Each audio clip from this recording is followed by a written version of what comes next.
I love you guys. Dance off, bro.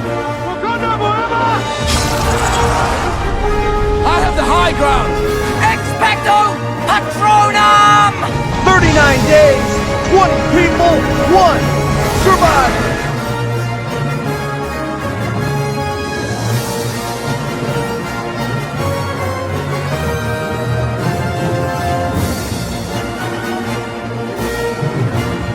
Tribe it hurts. Jesse. That's 5 votes Jesse, 4 votes Josh, 1 vote. 13th person voted out of blood versus water. Jesse. Are you gonna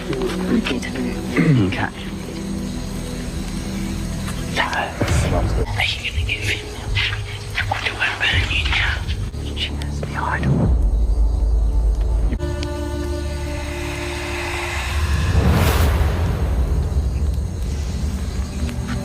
Jesse, the tribe has spoken. It has. Hey everybody, welcome back to more Australian Survivor. Matt, Michael, and I are here to talk about possibly the worst season of the series, Australian Survivor Season 7, Blood versus Water. So let's get into it. What are your guys' like impressions of Blood versus Water?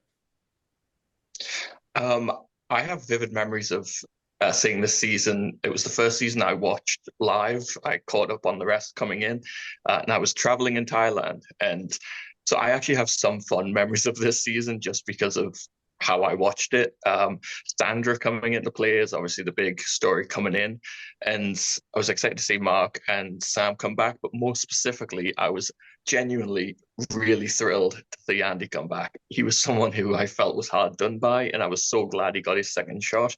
And we'll get into how it went. But yeah, going in, I was really excited for this season. Yeah. Matt? What was the question? Because he was talking about Andy, and I was like, why? So I forgot what the question was. Impressions of the season and the cast. Oh, not great, Bob. This is near the bottom of cast and season. Although there are some standouts, but oh boy, this isn't great. Yeah, I'm sure we'll get into all the NPCs of this season as we've been talking about in our chat. But yeah, I have a rough time with this season. It's slow. There's some things that happen, but then there's a lot of times where things don't happen, and it's frustrating. There's people that should make moves that don't, and then they just put themselves in the position to get taken out. So that's frustrating. And like the loved ones, I feel like I kind of wanted it to play more of a factor in the game, and it kind of doesn't after a certain point. So the only time it really comes into play is with a couple of the loved ones, specifically like Sam and Mark, obviously. But like then there's probably a couple other pairs where it comes into play, but otherwise it doesn't play a factor as much.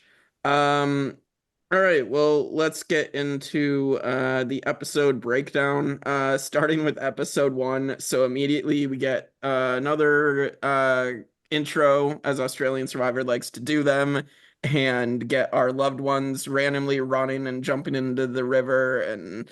And so this is where we also get to see the returnees that come back. We get Mark and Sam from season 2, who got married, started a family after their season, which is pretty cool.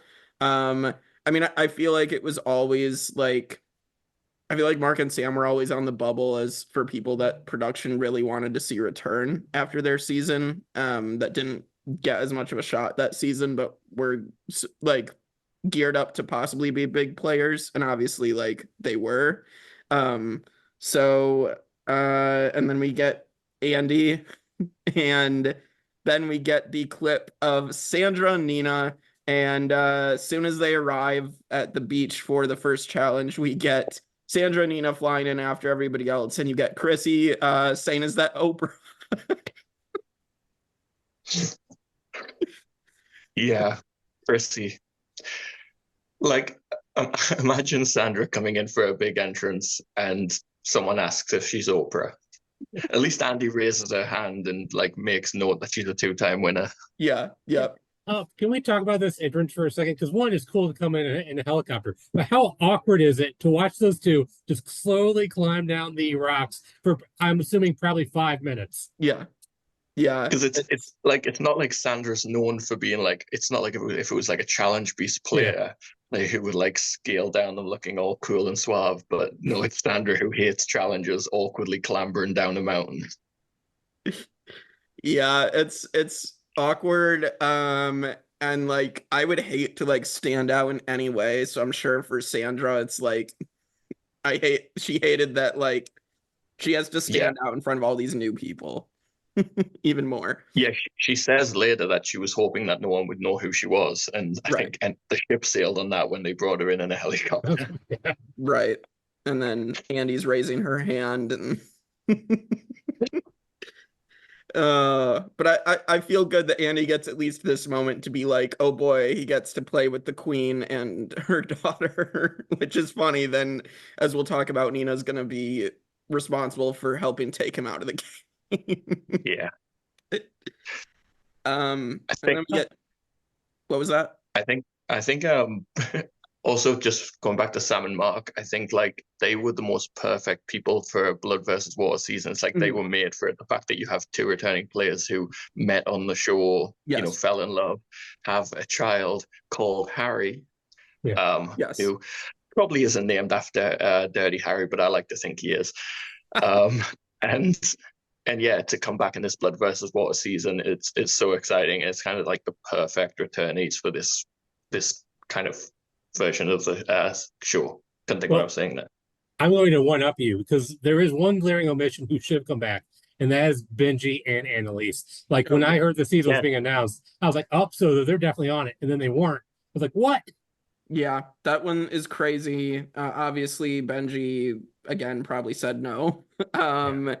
And so it's unfortunate. I definitely think they should have been there, but I think we're just going to keep the rumors I've heard from different people is Annalise didn't pass the psych test, so I don't know if that's true because she seems fine. So maybe it was just like I don't know, because it was also after the pandemic, so I could see that like messing with people's mind.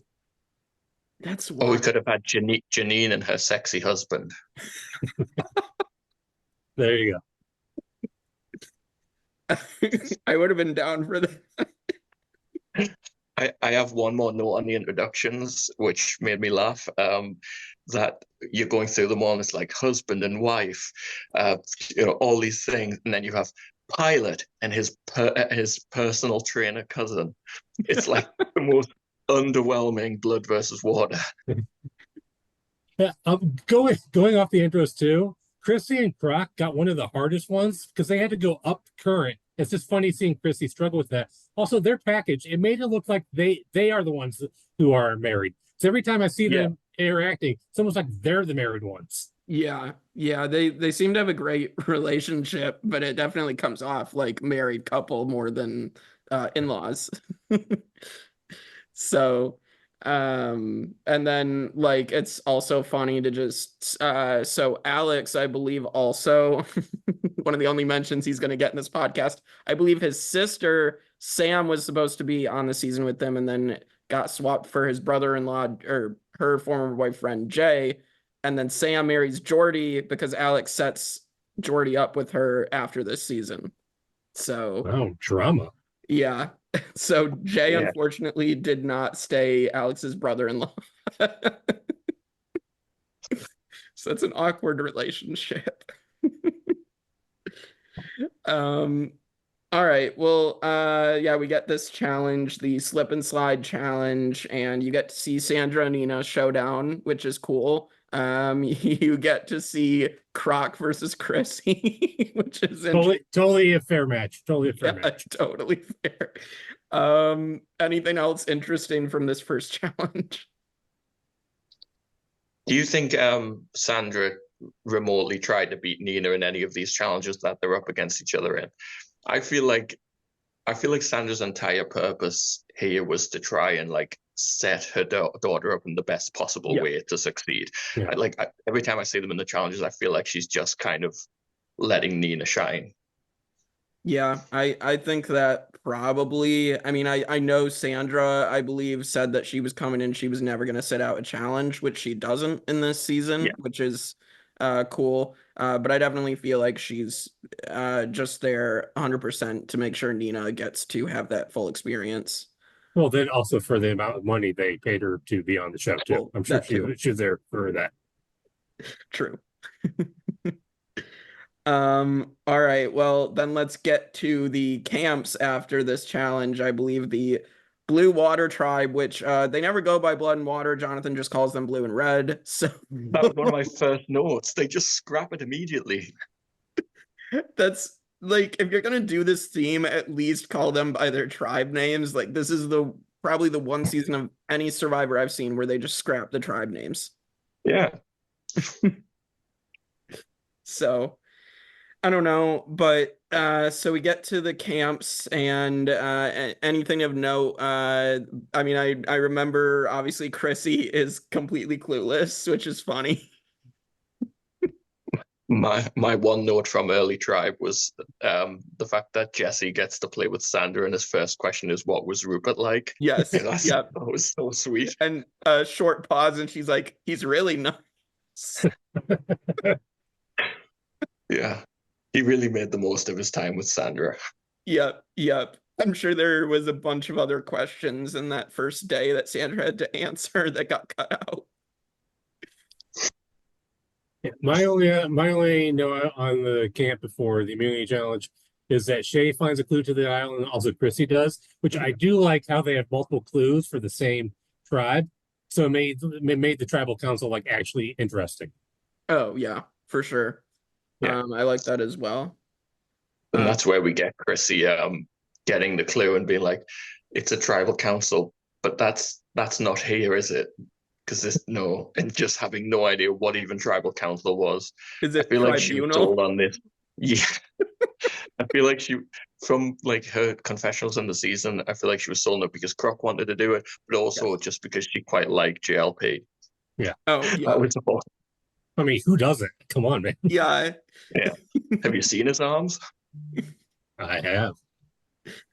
All right, so then we get to the immunity challenge, and we have Alex coming in with his back spasmed, so he cannot compete in the challenge. He has to sit out, so they're already a man down, the water tribe, so they end up losing this. It's crazy to me, like, that we don't even see when Alex's back spasmed. We're just like immediately thrust into the challenge, or before the challenge, where he's walking in with the back problems. Yeah, I went back in the episode because he came in limp, and I was like, did I miss something? Was I not paying attention? I feel the only time I can remember in Survivor wasn't there someone who there was like a boat ride back from a challenge and he took a bad bump? Yeah. So yeah, it's interesting to have an injury, especially like a major one that ends up taking him out of the game, essentially, happen not on camera. Yeah. And then so Water loses this first immunity challenge. And so we get back to camp, and I will say, so this is where Andy starts making his mistakes already that got him booted. He's taking the lead, and Mark is smartly letting him take the lead, which one of Mark's first great plays in this season. Oh, I just want to say something nice about Andy. Go for it. Andy. No, I have nothing, but I want to, but he just, like, I do understand, like, coming in and you have more knowledge and you want to try and be helpful. And I do think that's probably what he was doing, just trying to be helpful. But yeah, he overdoes it, and it's just so sad because he's such a big fan, and I just wish it didn't go down this way. But I don't really have anything to say. Well, to help you out, love you, Andy. Yeah, to help you out, I will use the quote that Mark did. Andy is Andy. Yes. Yeah. That is, if anything, true. Yes. Also, that is an accurate statement. Also, his sister Kate saying that she is more the social player and Andy sucks socially. It's true. Yeah. So, I mean, it didn't work for her either. Yeah. Well, And it's interesting, again, the Water Tribe didn't even get to the throw-in portion of that immunity challenge. If they had, Andy actually might have been able to do something. So, because he's great at throwing challenges. I just thought about something. I wonder if Nina and Sandra knew who the other returning players were. Because I know that Nina has said when she was on Heroes vs. Villains, she overheard somebody say Sam's name and she didn't know who that was. So when she talked to her mother for the last time, she had him Google who Sam was. So I wonder if on this season, if they knew Mark, Sam, well, a different Sam, Mark, Sam, and Andy were coming back. And if they did, if they knew who they were. I mean, I think Nina says that she doesn't trust Annie because she's seen a little bit of his game. Like, I think her and Sandra must have at least done research on, on a couple of the seasons. So season 2 and 4. It would be hilarious if they did all the research on Andy, and then that's why he goes, but they did none on Mark or Sam. Maybe they didn't do it on Mark and Sam, but it seems like Andy at least. I know, I was just kidding, but it'd just be hilarious. So yes, and then Brianna and Shay and then Chrissy are all gonna try to go for this idol at Tribal Council as Andy is being set up to get blindsided. And we get to Tribal, and Shay and Chrissy both run for it. Chrissy gets it. Brianna's like yelling, and so yeah, this is a fun first Tribal, I will say. I think this was smart of production. They obviously like to blow things up at their first Tribal Council in a lot of these seasons. So yeah, coming hot off the success they had with George at the first Tribal Council last season. Yeah. This is one of those situations where just because you have something, it doesn't necessarily mean you have to go for it. And this is just a terrible idea to go for this idol in front of everybody. I feel like getting this clue, you're pushed, probably production kind of is like, oh, you're going to go for it. And of course they're going to. But to me, in that position, if I'm not feeling too bad about where I am in the tribe, I'm not running up there and grabbing an idol in front of everybody. Kind of like Boston Rob's advice in Island of the Idols, where he's like teaching them how to make fire. And he's like, just because something's there doesn't mean it's necessarily the best option for your game. Mm-hmm. And this was terrible for everyone involved. Well, yeah. I would say probably not Chrissy. Well, I guess it would be Chris. No, but like, did the notes say that it had to be used like by a certain point? Because also, did the other tribe, did the Blood tribe get the same clues, but we just never saw it because it didn't matter? So like, if both tribes have the same clues, you probably want to get the idol before somebody else does. Yeah. And then you could work that into, hey, this is for our alliance. Although Chrissy got it, so that didn't really play. I think Chrissy has said in some post-game interviews or something, maybe she said it on Talking Tribal at one point, that it was like she was forced, like this was a tribal that, or the idol had to be played at this first tribal. I think she said something like that, which would make sense, but they edited that part out. So the context isn't there of why she just wastes the idol. Wait, hon, you're saying Australian Survivor edited out context? That doesn't make any sense, Jake. If that's the case, like, I'm sorry, production can be as mad at me as they want to be. I ain't going for that thing. Yeah. If it isn't me at that Tribal Council, why bother? Yeah. Yeah. I mean, what you gonna do? Play it for Andy? Right. Well, I mean, this I think this tribal affects Brianna the most, obviously, because her, like, just going after Chrissy so hard, and then like yelling at Shay to like block Chrissy, like, it just not great. I don't know how Shay doesn't get it. Yeah, she was right there.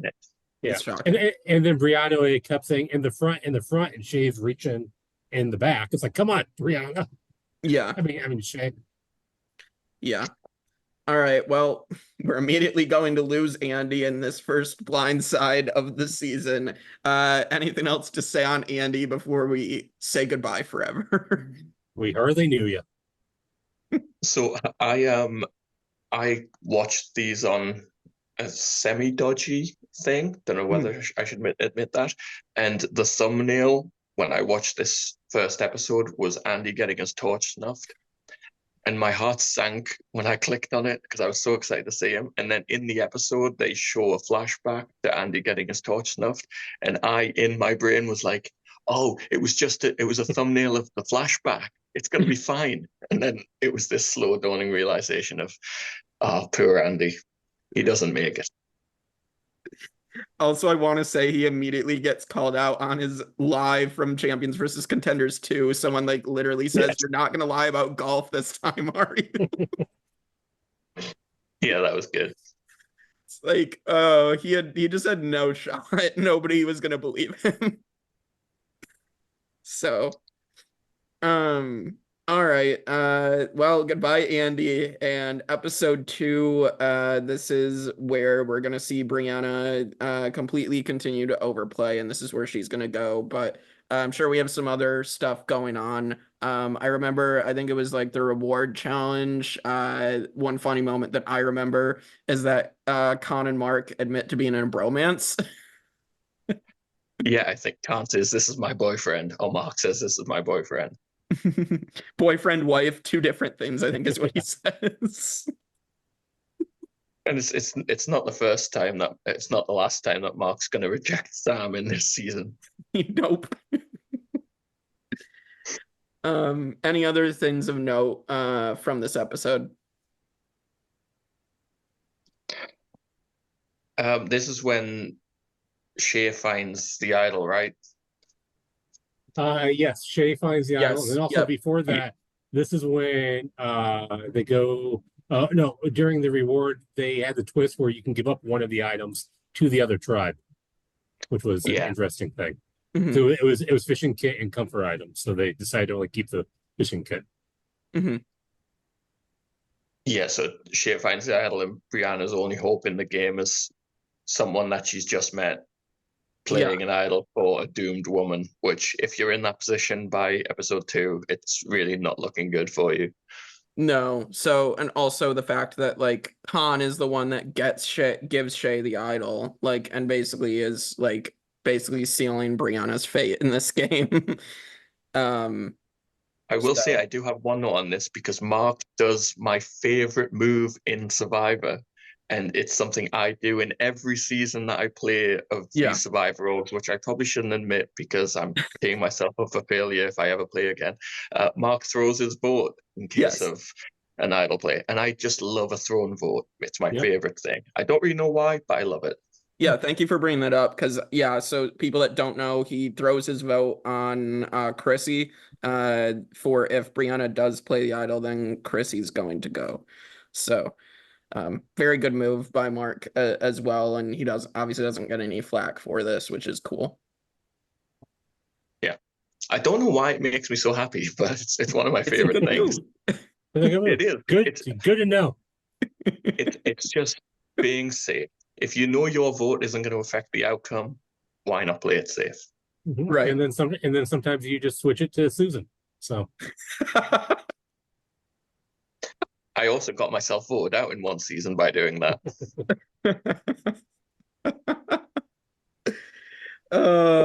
Most of the time it works. All right. So, Brianna goes. Anything else to say on Brianna? I mean, we're going to be talking about her dad much more in this podcast, I think. It's so, like... I can't help but be empathetic when you see someone that really loves the game that just flames out and they just play it badly. And you can just see it's down to like pure excitement about being there. But hey, she got to go out there and play. Still be proud of that. Oh, absolutely. I mean, she was very excited to play it clearly, as you said. And so it sucks. I mean, I think losing we're going to lose Kate next episode as well. So we're going to lose like 3 fans in a row, which is sucks. And she might not have played well, but her dad is a legend in the game with Juicy Dave, so it all works out. Yeah. True. Yep. Well, let's segue into the breakout episode for Juicy Day. Possibly his best episode of the season, honestly, because he just vanishes after this. But all right, episode 3. So this is where the first big thing that happens is the challenge happens, and then Khanh and Juicy Dave get to go to the Survivor shop, and they both get the idol that can turn into a super idol, which I like that twist in Koran, because at least it's, it's social. Like you're getting to test your social game with people. So I think it's definitely a good twist in the game to implement. I like the fact that Dave, yeah, his name is actually Dave. I thought I got his name wrong because I'm so used to calling him Juicy. That he just gave him nothing. He was like, "Are you going to give me anything?" He's just like, "No, you voted out my daughter." Yeah. I also had a note on this where they very nearly sent Sandra to this. Yeah. Yes. Yes, they did. What were they thinking? And I was really annoyed at JLP because they said they were going to send Sandra, and then JLP was like, "Are you sure?" And then they changed their mind. It's like, why did you clarify whether or not it was Sandra? You should have said, "Okay, yes, Sandra, come on." Yeah, it was because somebody spoke up and said Dave should go because he just lost his loved one, and then Sandra's like, "No, I want to go." Then JLP is like, "Are you guys sure, or are you guys decided or something?" And so it's like, "Come on, we always had Sandra. Sandra going to the store would have been awesome." Yeah, it would have been. Yep. And so yeah, Dave gives Khanh nothing. And we get like the confessional like 3 times him saying he's gonna roll a grenade back in a David, Juicy Dave also has a confessional where he says he's angry and he's revengeable. Revengeable is the word he uses. Oh, Juicy Dave. But yes, so then Khanh gets back to camp, tells everyone he has the idol, which I will say as we go through the season, like Khanh at least held onto it for a very long time when at moments he probably shouldn't have. So I will say that. I just think like I think at that point, if you telling everybody that you have an idol, that should be a red flag to just like use your idol so it gets the target off your back. I mean, yes, you get an idol that can save you later down the line, but also you get the potential to go home with it, which is what happens to Khanh later in the game anyway. So, any thoughts on this? I think the play for my first thought when I saw this was I think what I would say is I would show them the half idol and say that that's exactly what it is. Say you've got half an idol and it's of no use yet, and that if you come to merge, it would become an idol. And I just leave it hanging up in camp. It's like we can use this, but right now it's nothing, and it kind of negates that threat level that you end up putting on yourself. Yeah, that might be a good move, Matt. Yeah, no, David Michael, that's a really good move. Yeah, they should have done that, but they didn't. So it doesn't matter. This is why Survivor UK should have cast me. Yes. But we got Lee. Come on. But we got Lee on that season. Oh boy, Lee. All right. And also Juicy Dave and Khanh make the deal that if one of them plays the idol, that they'll take their hat off and as a signal to the other one that the idol is played. Which Dave is going to do next episode. But so then we get to the next challenge and the Blood Tribe finally loses. And this is where Dave completely blows up his entire social capital and basically he's trying to target Sandra immediately right here. Yeah. And yep. Sorry, I can't remember exactly who, but Dave starts to try and get out who to be. He tries to get out. I can't remember her name. Andy's sister. Kate. And I don't understand why Dave would try and start a narrative of voting out someone without a loved one. Because he literally says we should vote out Kate because she doesn't have a loved one in the game. It's like, neither do you. Because as Sandra says, he doesn't understand how to play. Yeah.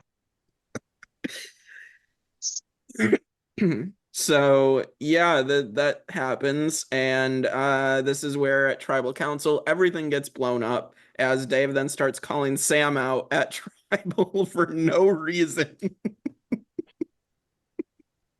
Yeah. The look of pure confusion on Sam's face is fantastic.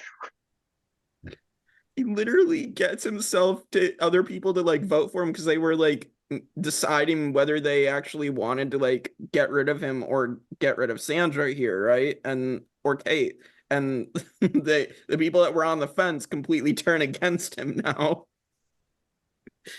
Yeah. It's just such bad play from Juicy Day. I mean, it's just pure paranoia and kind of, I don't know, he just can't handle it. Yeah. Unfortunately.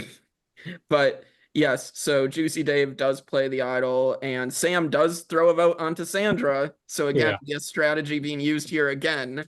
It was my next note that Sam and Mark both throw votes. Yes. And I will love them forever.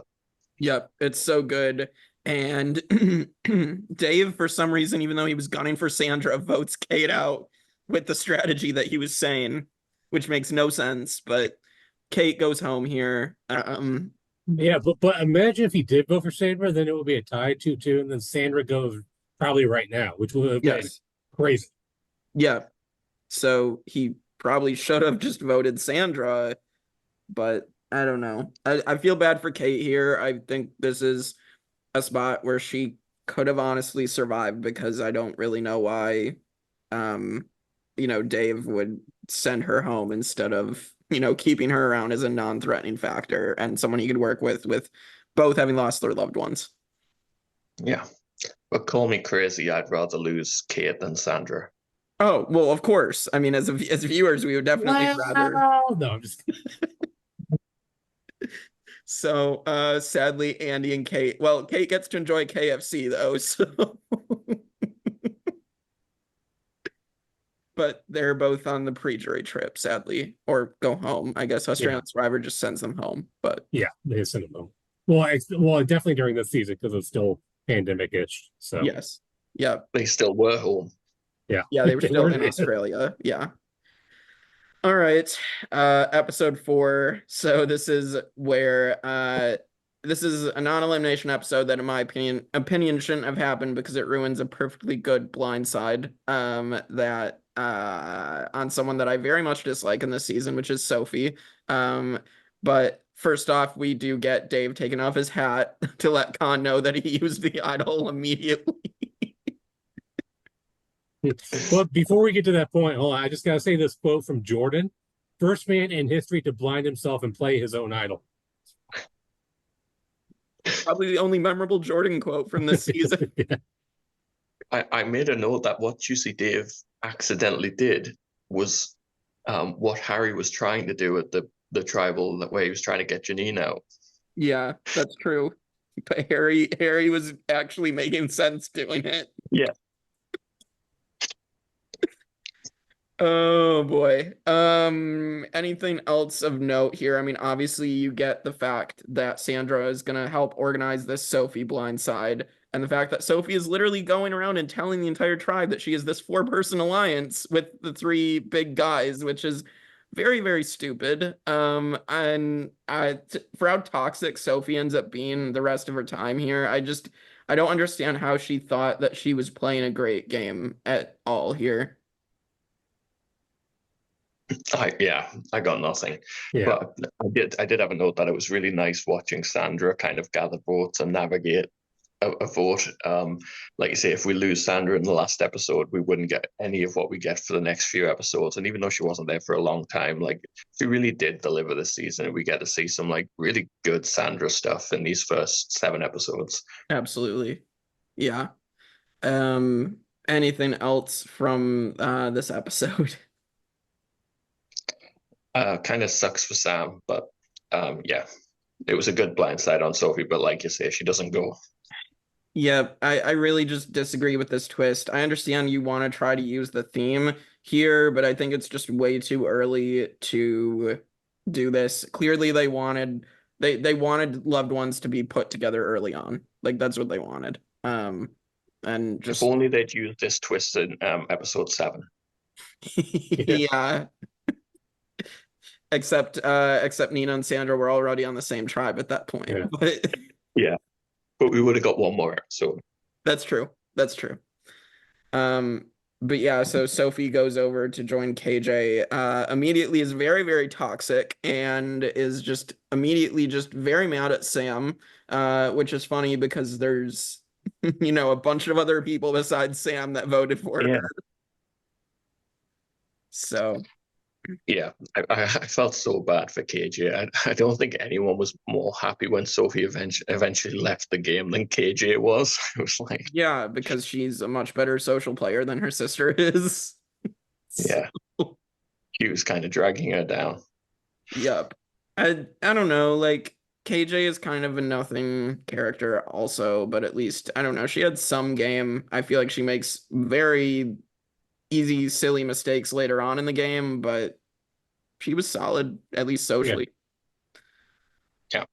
All right. So episode 5, this is where Alex is gonna quit the game because his back is killing him again. Alex, I wish actually would have gone home over Andy first, but like because at least Andy would have delivered on this season. Alex was just nothing on this season, and it's frustrating, especially because everybody was like Mark was telling him not to quit because Mark wanted to actually make a move at the tribal and like flush Khan's idol. But anything else of note on this?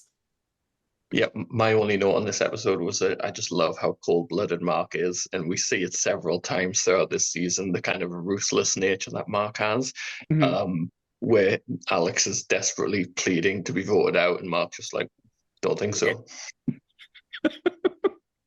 Mark is going in for the kill. Like, he just does not care.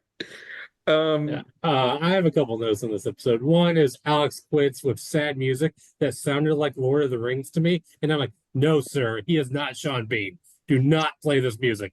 Then the only other note was during the reward challenge was the twist was that they got to enjoy the reward at the other tribe's camp, which I think is both evil and genius.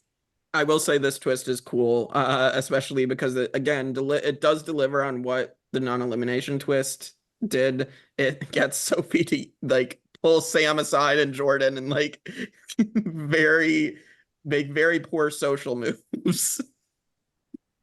So, like the fact that she turned someone who was actually on her side and Jordan like against her is just crazy. She's so bad as a player.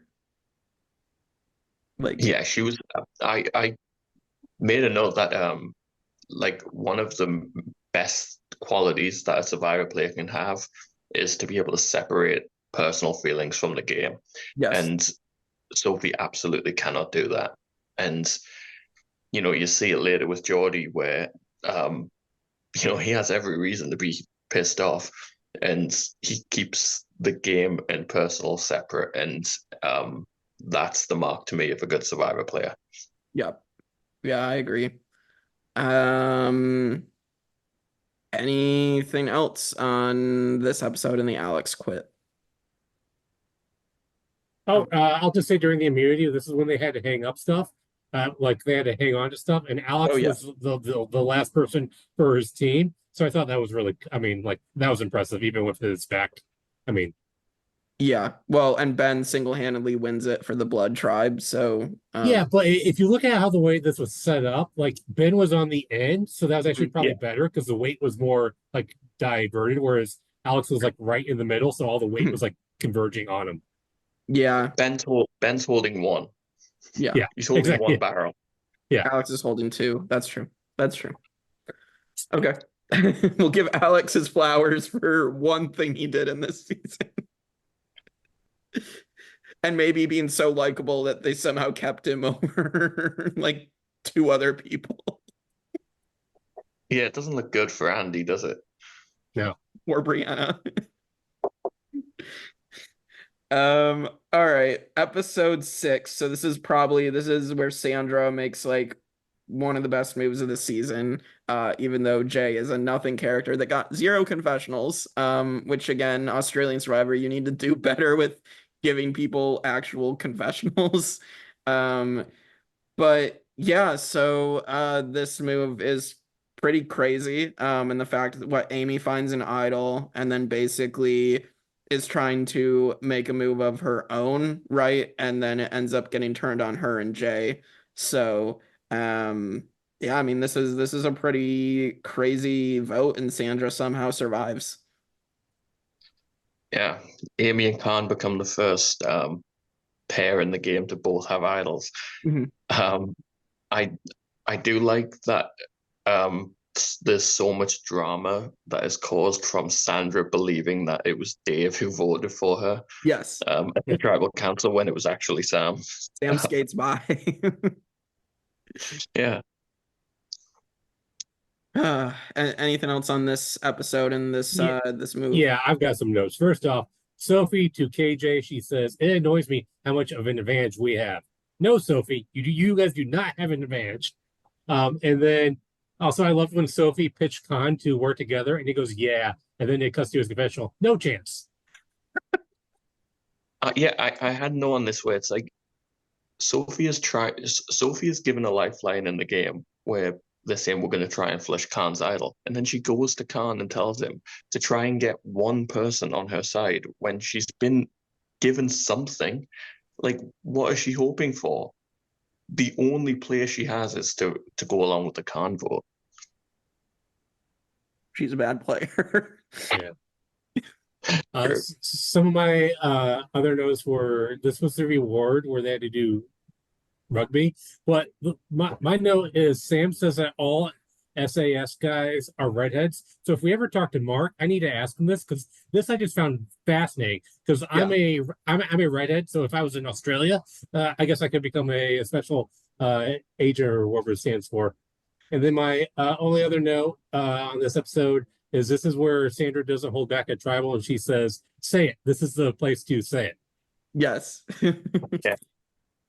Say it. Yeah, I don't know. And then people were like saying like Jay was really good at telling jokes, and we heard like none of that. At least you got his name in the podcast. That's good. Yeah. So Amy plays her idol. They split it on Amy and Jay goes home. So goodbye. Not tonight, Satan.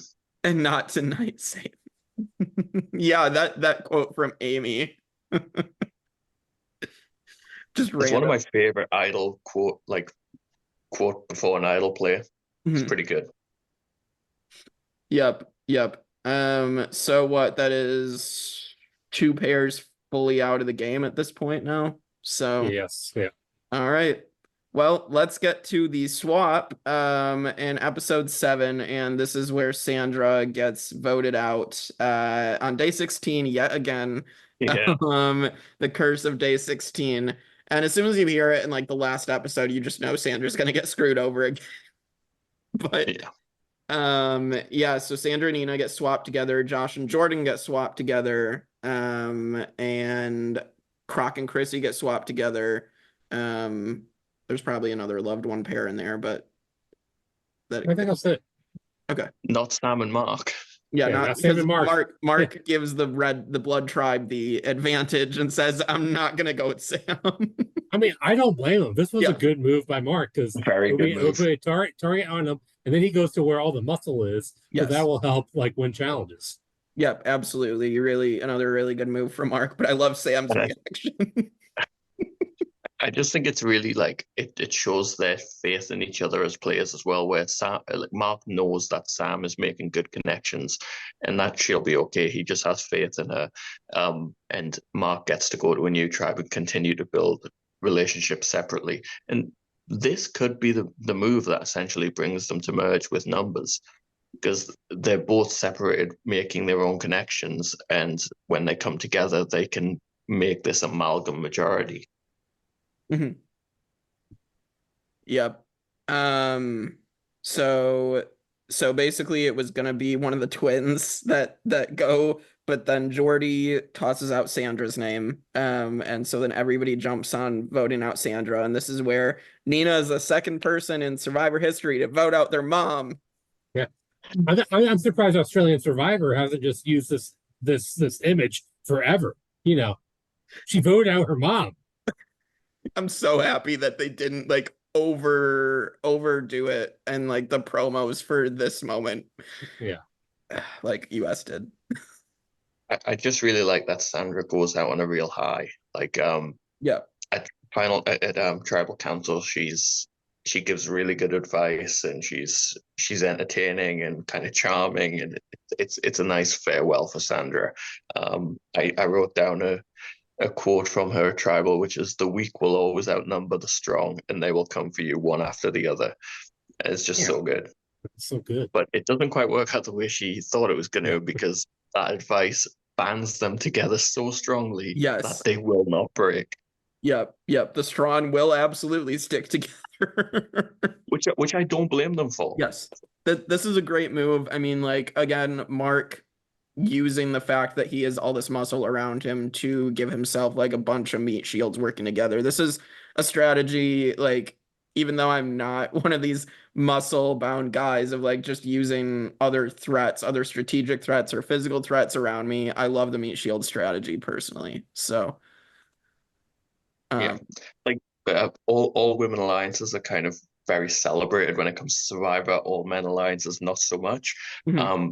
But I think people have to remember that it is a game that they are going out there to win, and they're not just going out there to kind of placate an audience. And for someone like Mark, that is exactly the strategy. And if he doesn't do that, he doesn't get to the end. It's pretty much as simple as that. And you can't blame people for playing the game that's best for them. Yep. Again, I will always work with, man or woman, I will always work with someone who is savvy over someone who doesn't understand what they're doing. Oh yeah, me too. And me too. Yeah, I'll just throw that out there too. Me too. All right. Well, I have one more note for episode 7. Yep. Michael was very harsh on David and All Stars for not using the word consecutively right. Well, Sandra doesn't do it right here either, because she says she has played 166 consecutive days. It's like, no, you have not. And then I add this up. She is counting in her Island of the Idols time. So no, she did not play Island of the Idols. but this does give more credence to the rumor that Islands of the Idols was originally going to be Rob and Sandra like actually vote for the winner. But then what happened with Dan was they just kind of got rid of it. Okay. Yeah. But yeah, I made a note about the consecutive day thing. It's like, no, people. It annoyed me here. Yeah. Well, now that you bring that up, Matt, that probably makes sense why Island of the Idols started their jury early as well. Yeah. Okay. And then Fun fact, I've never actually watched Island of the Idols. You're not really missing much. Yeah. I've never felt the need to. Yeah. You just miss it. Yeah, there are some interesting people in that scene. Like, it's an interesting cast, but then it's not interesting for what happens. No. I mean, we love Janet. We love Elaine. I think Tommy is a great winner. I mean, Dean was fun. Jamal, I loved Jamal. Yes, Jamal. Yep. Lauren, she's fun. Yeah. And then obviously Kelly, I want her back, but she's never. She's never going to come back. But yep, I agree with that. All right. Well, anyway, let's keep moving through this season and not going to Island of the Idols. All right. So this is an Island of the Idols podcast now. No, I am not doing that again. We did that in our season rankings. All right. Where is it? Probably low. It's probably down low. I think it's just above Thailand. Huh. So, all right. Episode 8. This is where Sophie is finally gonna go home for good. And KJ also votes out her loved one, votes out her sister. But anything of note for episode 8? Yes. Sophie says she wants to do a David and Matt Rogers. Yes, she did say that. I did hear that. How dare you? Yeah. How dare you stand where they stood? Yeah. I threw up in my mouth.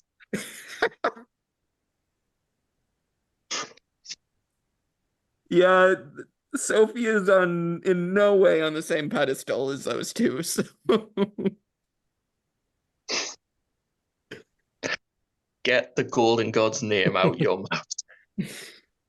My notes for this episode is Khanh does a cooking show, and we get more of Sam's personality in this moment than most of the season, which I found interesting. And then this quote from Chrissy: "It would be really nice if the plant could just be one."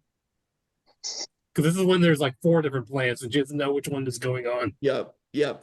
I love the clueless Chrissy moments. See, this is where I wrote down that if I was playing, I would not keep Chrissy around, because to me she's a very dangerous player to have in your alliance. Like there is like Matt will understand this kind of with wrestling. Like there's a language to wrestling, and there's a language to Survivor, and you can have conversations with people about these things using a language that might not be necessarily understood with people outside of those fandoms, and Chrissy just does not understand the language of Survivor. And when you're working with someone who doesn't understand that language, it can be really tricky. And she does kind of come along, but to me, that's someone that's really problematic to have in your alliance when you're discussing plans for a vote out. Okay, you fucking Mark. No, I mean, wrestling talk. Come on. Yeah, I think it was a good comparison. No, it was very good. I just wanted to say that. I'd be getting rid of the wild cards as well. Like that's my aim. To me, that's a bigger threat than like an outward threat who's really good at something. So, yeah. All right. So, anything else to say on Sophie? I just don't like her this season. So. Yeah, I will say that when JLP was about to snuff her torch, Sophie said, "If there's another twist, I'm just going to snuff my own torch," which I thought was funny. That was funny. Second episode in a row where someone votes out their own family member. Yeah. Yep. Again, thank God that Australian Survivor isn't like continuously playing this on loop. No.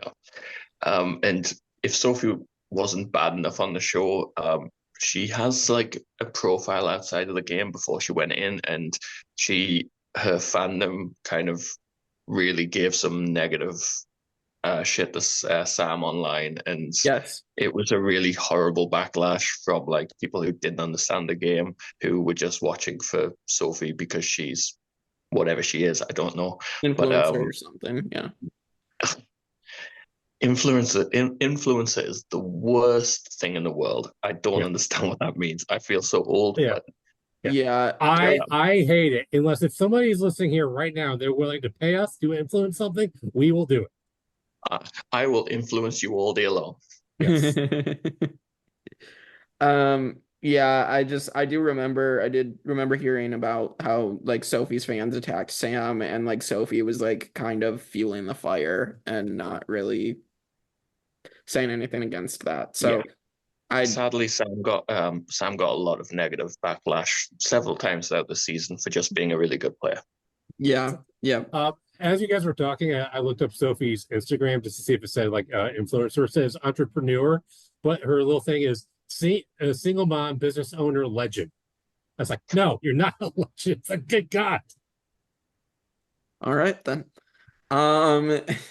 2 times voted out pre-merge in 1 season. So I don't. All right.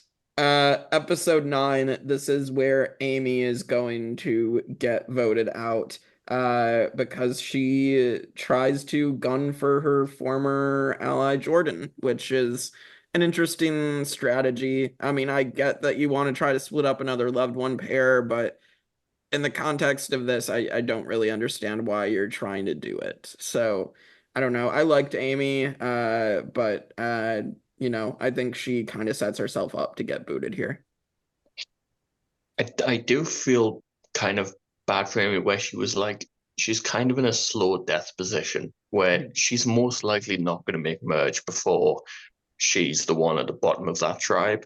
So she's kind of trying to preemptively make a move before she's the next vote, which, I think it's always better to at least try than to just wait until it's your turn. But she just kind of ends up putting herself at the front of the queue rather than making any difference.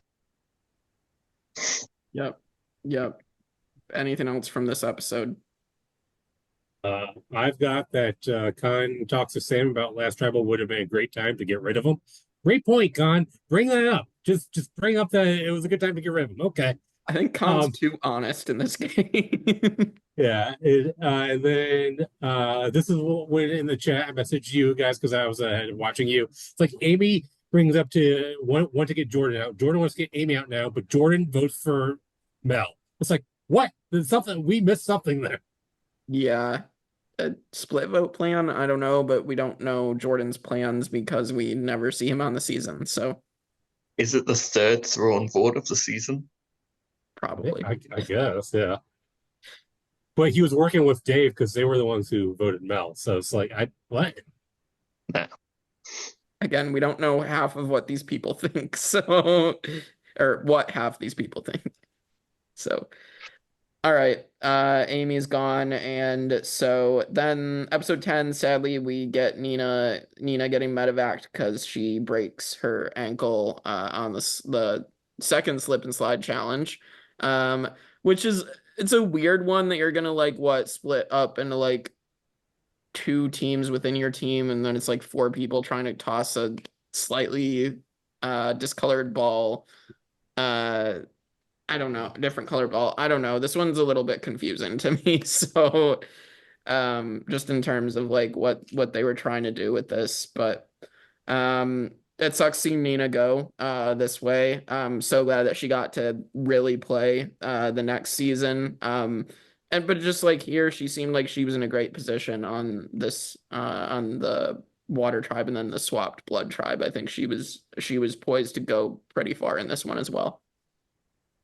Yeah, I think it's kind of one of the big what ifs of Survivor Australia, where I think Nina's really well set up to do well this season, and she makes it really far in Heroes versus Villains, but she's in a bad spot for a lot of that, where it's like her path to the end isn't particularly clear.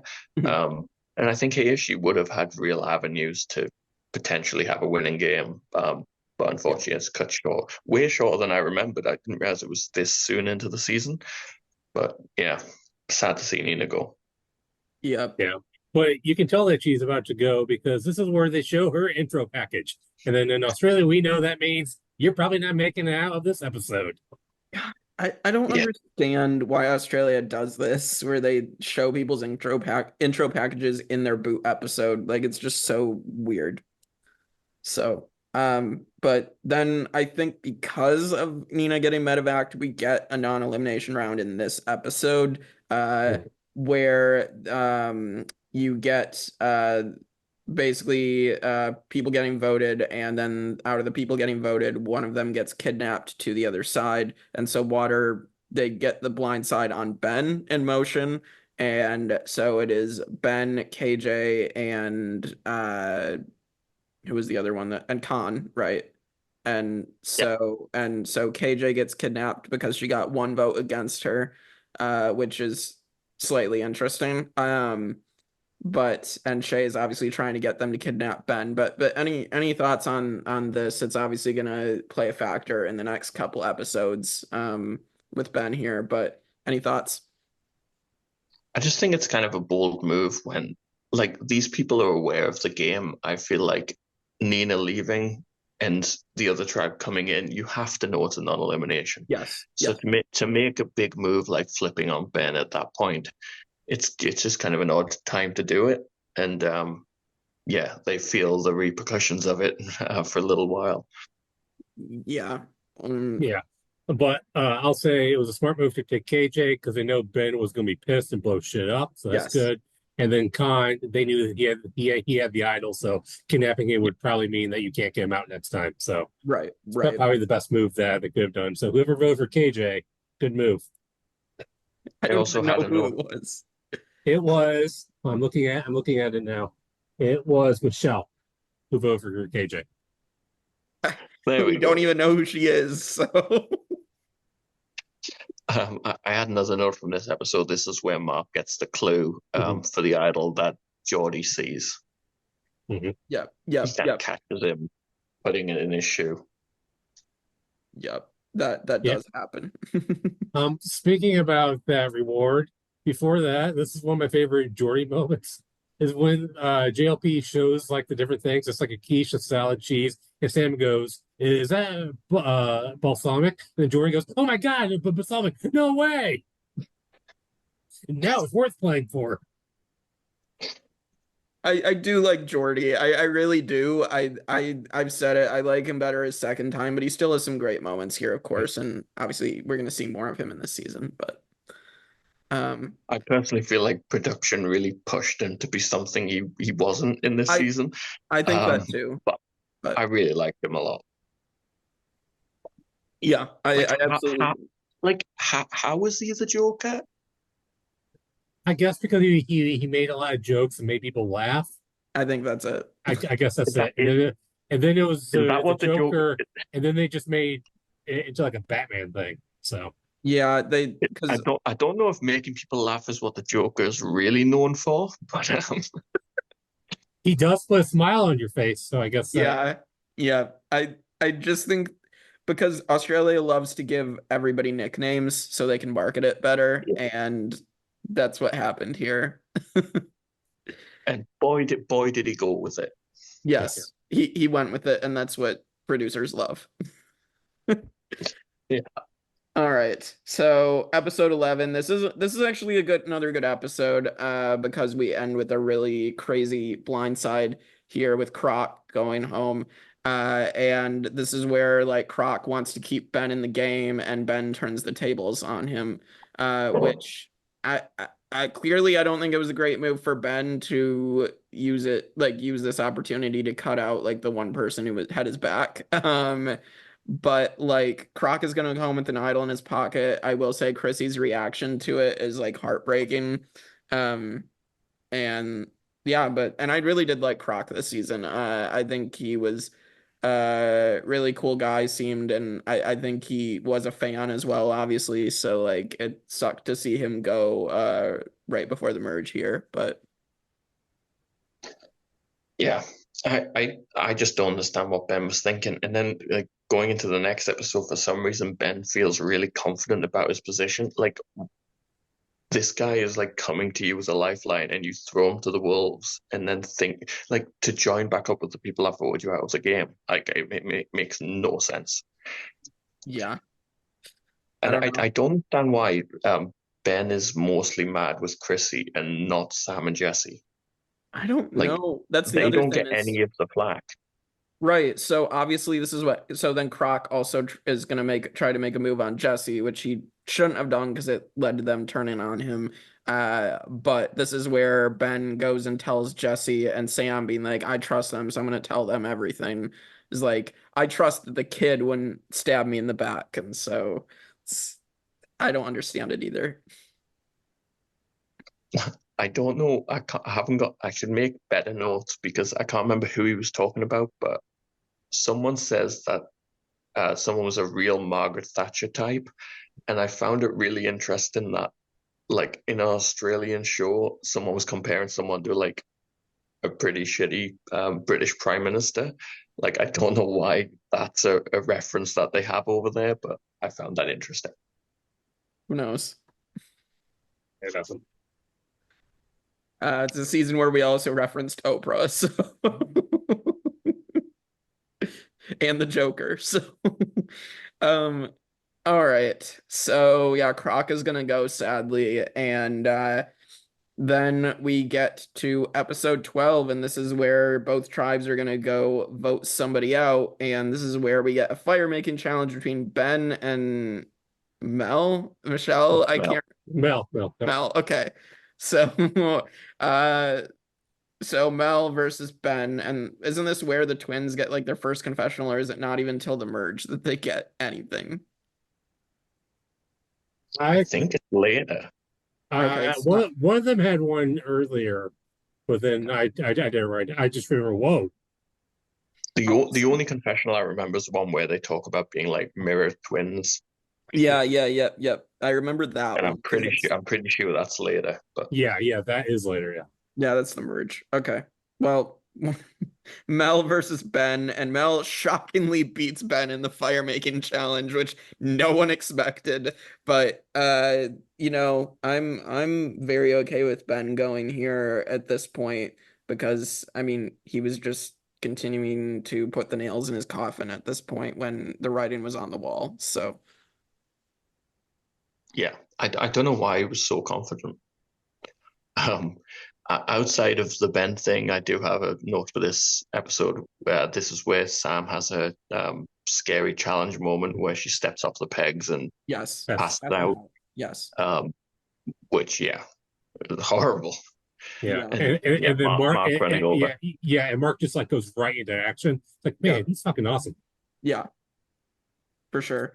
So speaking of Mark, I have this quote after he finds the idol: "You don't bring a knife to a gunfight; you bring a tank." Yeah. So I just this is my tank. Yeah. So this is where Jordie also lets Mark know that he knows about the idol clue, and you have this thing where Mark's already found the idol, and Jordie, and he's having to pretend he hasn't yet. Both look for it. Yeah, this was interesting because he made Jordie look for it, and then they're just eventually sitting in the water, and Jordie's like, "Well, I don't know where it would be." And Mark goes, "I already have it." It's like, what? It's like, don't tell him that you made him look for no reason. Oh, yeah. This is one of Mark's only missteps on this season. That could have ended up blowing up everything more had Jordie not lost trust with everybody else anyway, or had people actually listen to Jordie. I think it's not something that you see a lot in a show, but Mark clearly is very good at managing relationships and managing people, because anytime something comes his way, he clearly manages to deal with that because it never becomes an issue for him. Mark plays a pretty flawless game. This season might not be the most spectacular, but to me, Mark's just, we'll get to it later, but his game is absolutely top tier to me. I agree. Sorry. I was going to say, going off of that, as I mentioned in our chat, he doesn't have a flashy game, but he has a good game. And it's against a bunch of nobody. So he is like Boston Rob when Boston Rob won, where it was dominant, but it was just against a bunch of non-players. Yes, I agree with that. I mean, and I think we still need to give Mark points, even though it is such a lackluster cast for the most part. At least, Mark dominated, so we have to give him points for that. And there is still some really good players in there. Yeah, it's just there's also a lot of NPCs. Yeah. My last note for this episode is KJ says that Mark is a very special person to her, and Sam's reaction is fantastic. They're a tribal council, and she says that, and Sam kind of has this double take, the fuck you saying? Yeah, another interesting thing I want to bring up within this episode is Khanh wins immunity, but he gives it to Sam. Yes, which I found interesting. So he puts himself in danger, and yet still nobody takes the shot. Yeah, I mean, it's crazy that nobody takes a shot here. I don't know if because of both tribes going to tribal, if they figured that because of the twist they would just take out Ben here and leave Khanh in the game still, and also because Sam didn't want to immediately stab Khanh in the back after he did that. So yeah, she's a ruthless person, but it'd be very ruthless to vote for the person who gave you your immunity. Oh wait, sorry. Wait. Oh, I was gonna say wait. Oh wait. Well, wait for that. Yeah. All right. So that is the pre-merge of Blood versus Water, and you would think hopefully some things will heat up, and I guess for one episode they do, but for the most part this post-merge is kind of lackluster. For multiple reasons. All right, episode 13, this is finally the merge, and this is where Khanh is going to get blindsided with an idol in his pocket. And I mean, Khanh chanced it so many times, he finally should have just played it. Khanh was a great character, though. He's another person I think should have come back. But of course, he's got his MasterChef career. But I do like Khanh a lot in this season.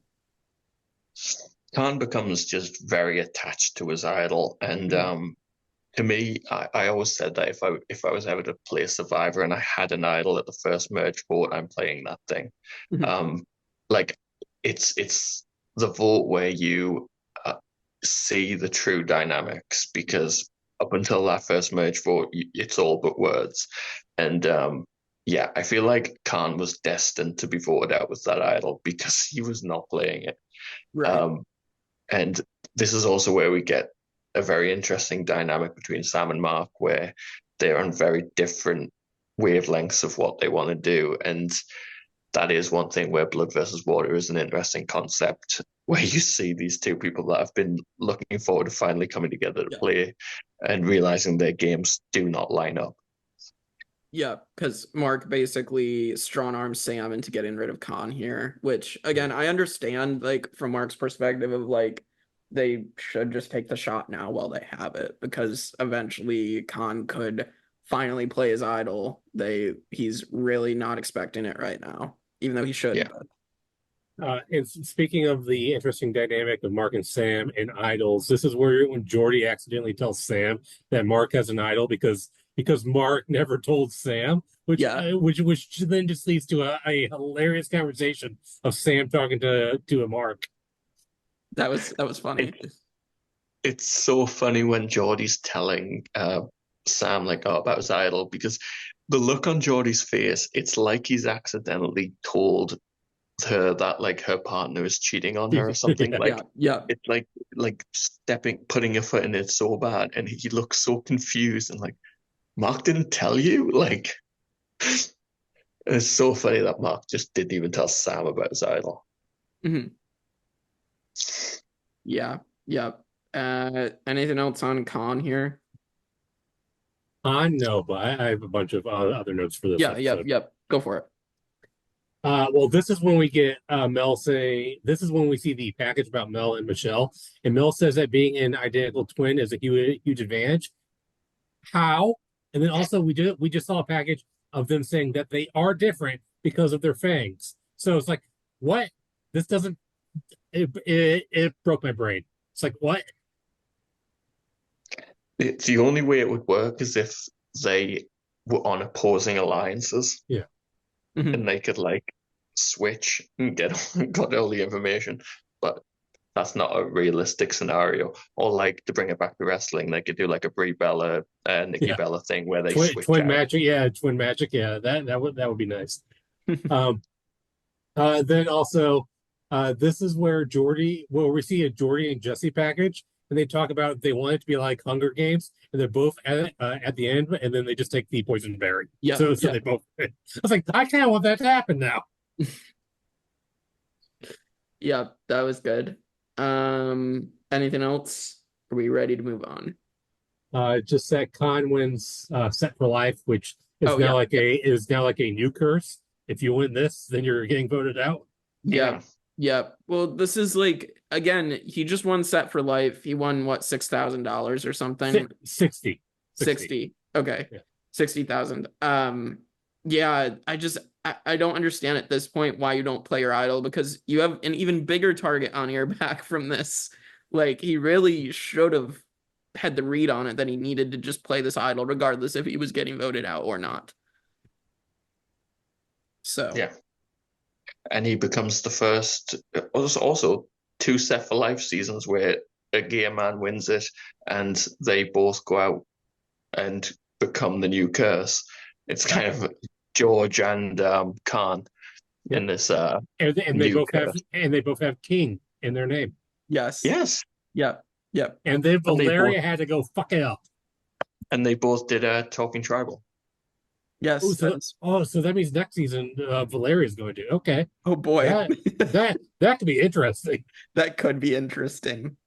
Who won Set for Life in Titans vs. Rebels? Valeria. Oh, I completely forgot that was a thing. That kind of ruined my my theme. Yeah.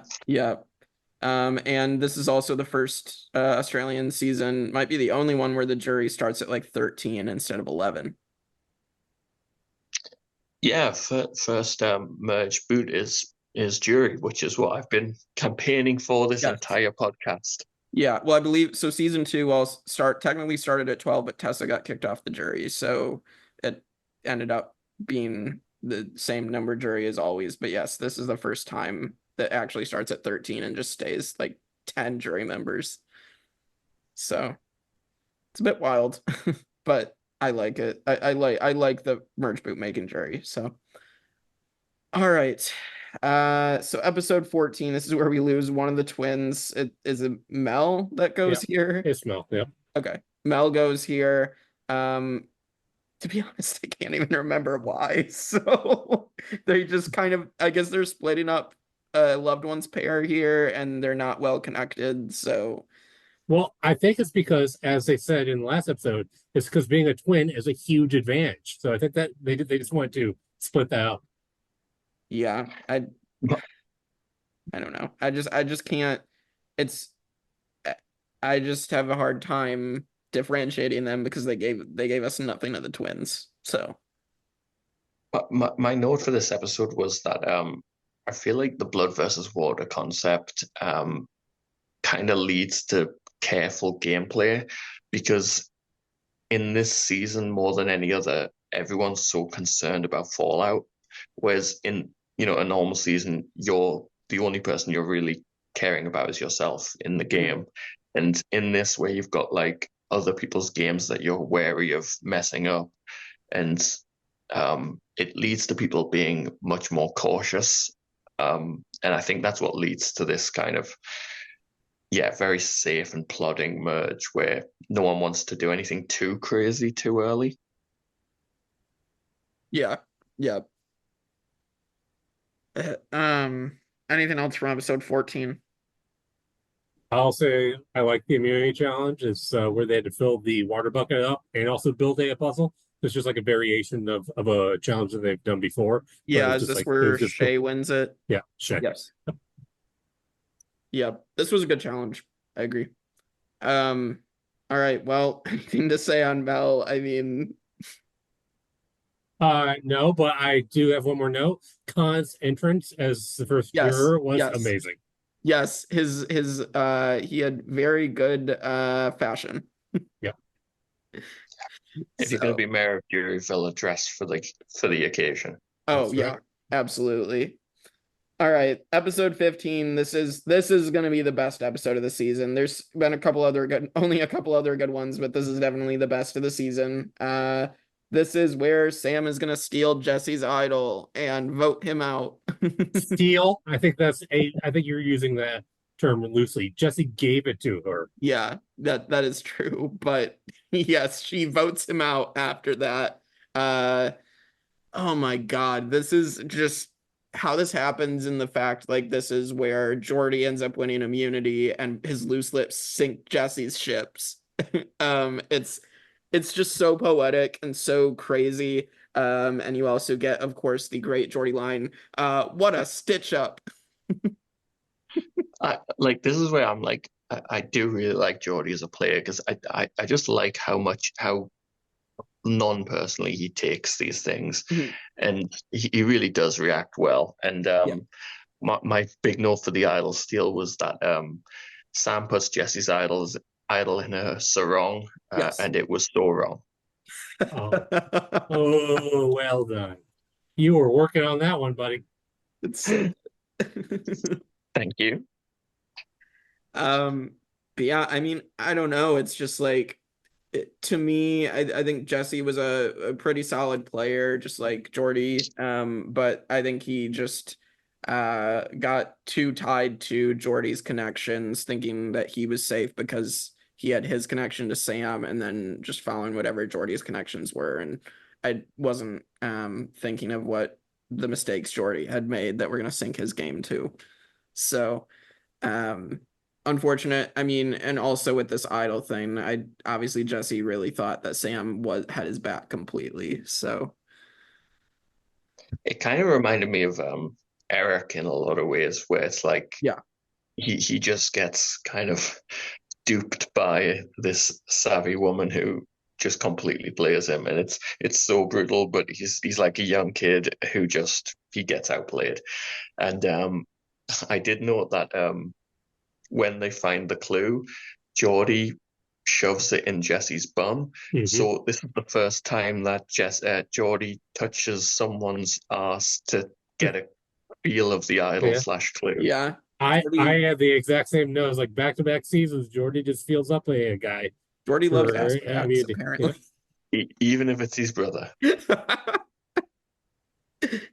All right. Anything else to say from this great episode? I'm sure there's other stuff, but I just got this from during the immunity challenge. JLP says this challenge requires patience, poise, and a lot of focus. Jordie may be in trouble for this one. And then Jordie wins. So yes, he must have taken that personally. We'll talk about it next week or when we do Heroes versus Villains, but JLP has some random like shade towards Jordie for some reason, because he says at the famous tribal council, for once, Jordie, I agree with you. It's like, it's like, man, what's going on there? Yeah. Yep. I have a note that's when Jesse finds the idol clue, he says in a confessional, now that I have this, I'm unstoppable. Yeah. Which is also a surefire clue that something's going to go terribly wrong for you. Yep. And then, and Sam's obviously iconic confessional, thanks for the idol, and just like, oh God, it's so good. It's cold-blooded.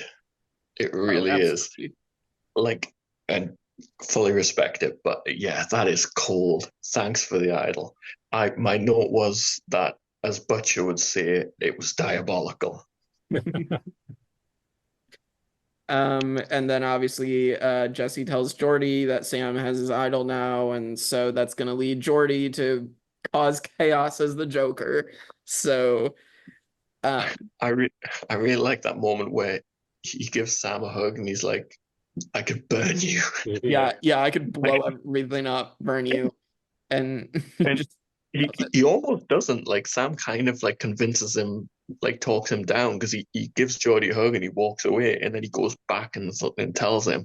Yeah. So I feel like he almost didn't. Yeah. I mean, I understand, like, at that point that you're gonna help your brother. So like at this point, and you're feeling very weirdly though, it completely doomed his brother. Like, I feel like maybe if Jordie didn't have that information about the second idol, like maybe his game is, he's in a better position. Because knowing about the second idol will be the complete bane of Jordie's existence for the next several episodes. Yep, because nobody is going to believe Jordie. Even, I mean, you could definitely argue some people should, but... My biggest thing about this is, how do none of them look at the jury and say, maybe Jordie's right? Like, the jury are very clear in their expressions over the next several episodes. Yep. They don't hide anything, and so I don't know why people weren't looking at the jury and noticing anything, but who knows? Yeah. Madness. Right. Purgatory time. Yay! This is my favorite twist ever in Survivor. Episode 16, this is where Shay heads to Purgatory, gets voted out. Isn't it just unanimous straight voting Shay out here? Pretty much. It's a 7-2-1. Mark gets 2 votes, but yeah, it's basically, yeah. Okay. Yeah, I couldn't remember, because again, these next couple episodes are a blur. So yeah. But yeah, I mean, I don't know that anything else of note happens. I can't remember. So Jordie wins again, I think. But yeah, Jordie wins after Shay passes out. Yes. This is like the vertical version of Dirty Harry's challenge, where it's like they have to hold that, and then it's like they are pegs. Yep. I remember Shay passing out. Yeah. So I do find it real funny at the immunity challenge. GLP says to Jordie, he's like, do you feel like you're in hell or heaven, or do you feel like you're in purgatory right now? And he's like, yeah, I guess I feel like I'm in purgatory. It's like, stop teeing up your twist, Jonathan. Yeah. They were so happy about this twist for some reason. All right. Anything of note, or we just? I mean, I think we can just we should just blow through this. Okay. My only note is that it's interesting that both Shay and Bennett are saved by twists. That's true. And actually, Sophie and KJ. That's also true. Yes. Oh, yeah. KJ wasn't. Oh yeah. Purgatory. Yeah. We're about to get to this. Yeah. All right. Yep. Episode 17, as we just mentioned. So Jordie's gonna get voted out after he loses immunity, and then they immediately have a double, and they send KJ to Purgatory as well. So yeah, I mean, we're about to get. I mean, should I just go into episode 18, or is there anything else of note? I do. Yeah. My only note is just that I can't imagine how frustrating it is to be Jordie at this point in the game. Yeah. My personal biggest source of anger in my life is when you're telling the truth or you're being honest and someone just doesn't believe you, and like there's nothing you can say that really gets them to believe what you're saying. It's so frustrating. And to be in that situation where you're out there on the island, it's starving, you're already exhausted, and you know 100% that you are right and nobody's believing you. I can't imagine how Jordie dealt with that. And that's why I really like Jordie as a player. The fact that he was able to kind of deal with that, I would have been so mad. Yeah. Yeah. Yep, exactly that. Sam is gaslighting Jordie, and it's like it would piss me off so much. Like I don't even know what I would do if I was out there. And then my only other note in this is Purgatory looks like the Lion King's hyena graveyard, and then Shay wastes no time, and she built a damn good shelter by herself. Like that was a pretty good shelter. Yeah, I do want to give Shay credit throughout this at this point that she is really good at the challenges. She is a physical beast. I at least will give her credit for that. Oh, and then this is also the episode where Jordie wins a car. Oh, yes, he does win the car of this. He is the car curse recipient this season. All right, episode 18. So then they arrive at Purgatory, and this is where the other twin, Michelle, gets voted out. And you have the Purgatory challenge, and 3 people are gonna come back in, which is what was production thinking? Like, why are you sending 3 people back into the game other than the fact that, I mean, Australian Survivor doesn't eliminate more than 1 person in whatever their cycles are. So like, you know, when you have a non-elimination, you know, you're holding off till you can eliminate 1 more person for the episode count. But yeah, this is where Michelle is going to lose the Purgatory challenge and be out. So any other thoughts as we can wrap up the Purgatory twist? The only positive to this is I think once you get back from Purgatory, like episode 19 onwards, it's pretty solid. Yeah, I will say 19 and 20 at least have solid moments, but it's just frustrating, even just like from production side and seen from a player side, how like Sam and like all of them must feel because of this twist. It's very and especially the kind of the boot order from this point that these Purgatory returnees kind of stay in the game, and these people that have survived all this up to this point get knocked out one by one, including Sam. Yeah. My notes for this episode is fuck Purgatory. Then I also felt bad for Michelle because she had to burn her buff. I'd be so fucking pissed. It's like, come on, everybody else gets to keep theirs. Yeah. And then I had this quote that I don't really understand. This is from Sam. Having Jesse's idol in my bag is a big risk. I'm basically like a cat in heat. I don't get it. I don't understand what that means. I mean, I understand what it means, but I don't know what it means for the game of Survivor. Yeah, exactly. Yeah, I understand. Yeah, this is like maybe she's anxious, or I don't know. All right then. Okay. So now we can head to episode 19, some other juicy stuff, if you will. We've legitimately not mentioned Juicy Dave since episode 3, but no, here we because go. He's back, because now he's back. All right. So this is where Juicy Dave is going to make a move, and this is where KJ gets the advantage to send 3 people back to camp. She gets the King George advantage of this season, and she sends Mark, Josh, and Chrissy. Yep. She sends the three of them back to camp. And this is where Dave is going to flip on Sam and Jordan. Sam, very smartly, she does like bluff her idol, which does save her. So then they go for Jordan instead. So, Jordan didn't offer much to the season either, but like it still sucks because in a way he kind of got screwed here.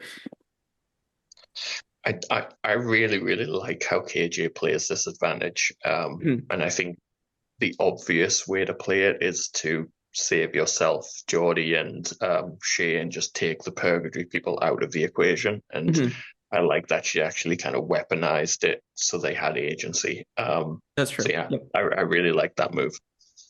Yeah, it's it was kind of similar to how Luke did in Champions vs. Contenders too. With Abby, yeah. Any other thoughts on this?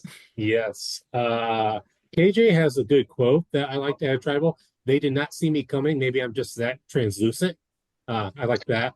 And then this is where Sam also lies to Jordie again about what she said, because she tells KJ she has Mark's idol, and then she tells Jordie, I have the idol. And then Jordie goes, Sam just said she has the idol. No, I said Mark's idol. I was like, no, you didn't. Yeah. So this is also when they decide to leave their idols at home, which again, I just think it's such smart play from Mark and Sam where it doesn't really matter which one of them wins. They're playing for one of them to win.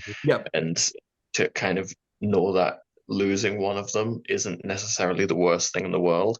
I just think it's great. And this is also the Survivor auction. Yeah, it is the auction, yeah. Before we get to the auction, going to Sam and Mark also has another good move where he fakes handing something to Sam, even though there's not an idol. So it does help build up the another lie that Sam tells. Yes, for sure. So anything of note from the auction? Jordie got a $500 rock. That's true. He did get a $500 rock. But I do like that Mark sacrificed his auction to kind of try and block Jordie from an advantage or whatever was under there. Yeah, it's what happened with Tony and Spencer and Kagian, where Tony just did that to block Spencer as well. So it's very, very, very, very good stuff. This is also where Shay gives up the letters from home for the rest of the tribe. It's like that's not a choice. It's not. It's like, do I want to piss off all these people, or do I just want to be the happy one? Yeah, this was clearly production desperately wanting Josh to find out that he was going to have a kid. Thinking, how can we make sure he gets his letter? Which it still was a great moment. Like that'd be amazing being out there and opening that up, and you get the sonogram. Like wow. So this is also where Josh's game comes alive a little more because there's fewer people, so we get to see more of his game starting here. And Josh is a solid player as well. I'll give him credit there, just not an exciting one. I quite like Josh, and I think he was pretty solid throughout the season. And he's just kind of, I don't know what the word for him would be. He's very kind of methodical in his game. Yes, it's not super flashy like you say, but he doesn't really put a foot wrong. He probably should make a move against Mark earlier, but I do understand him being like, if I take out Mark, I'm probably next. Yeah, I understand it too, and he has a good relationship with Chrissy. So, all right. So my last thing about Josh is, he is the first person after Michelle Fitzgerald to win the Fitz Tower challenge, because then somebody in New Era does it later. So I just want to give him credit for what? No, he didn't kick it. He did not kick it. Because I'm a weirdo, I always think about like if I was playing Survivor, and I just kind of run through the season in my head of like what would happen, and I always do really well. But wow, I know I should have more like daydreams about flaming out being an Andy, but I always think about having to do the Michelle challenge and finishing it and kicking it and saying that's for you, Michelle, and then she gets in contact with me on Instagram and gives me her number. Well, she's dating Devin from the challenge right now, so her standards are low. So you would be a step up. Like you said, right now. Yeah, right now, exactly. All right. So anything else to say on Jordan here? Fuck Jordan. No. I got no. All right. Yeah. I we'll talk about it after episode 20, but I'm done with Jordan. Yeah. Okay. Yep. Let's get to episode 20. This is unfortunately where Sam is going to get blindsided. I understand why she doesn't play one of the idols. Because they were anticipating a 4-4 tie and that they had Josh and then Josh flips. So yeah, any thoughts on this tribal and this episode?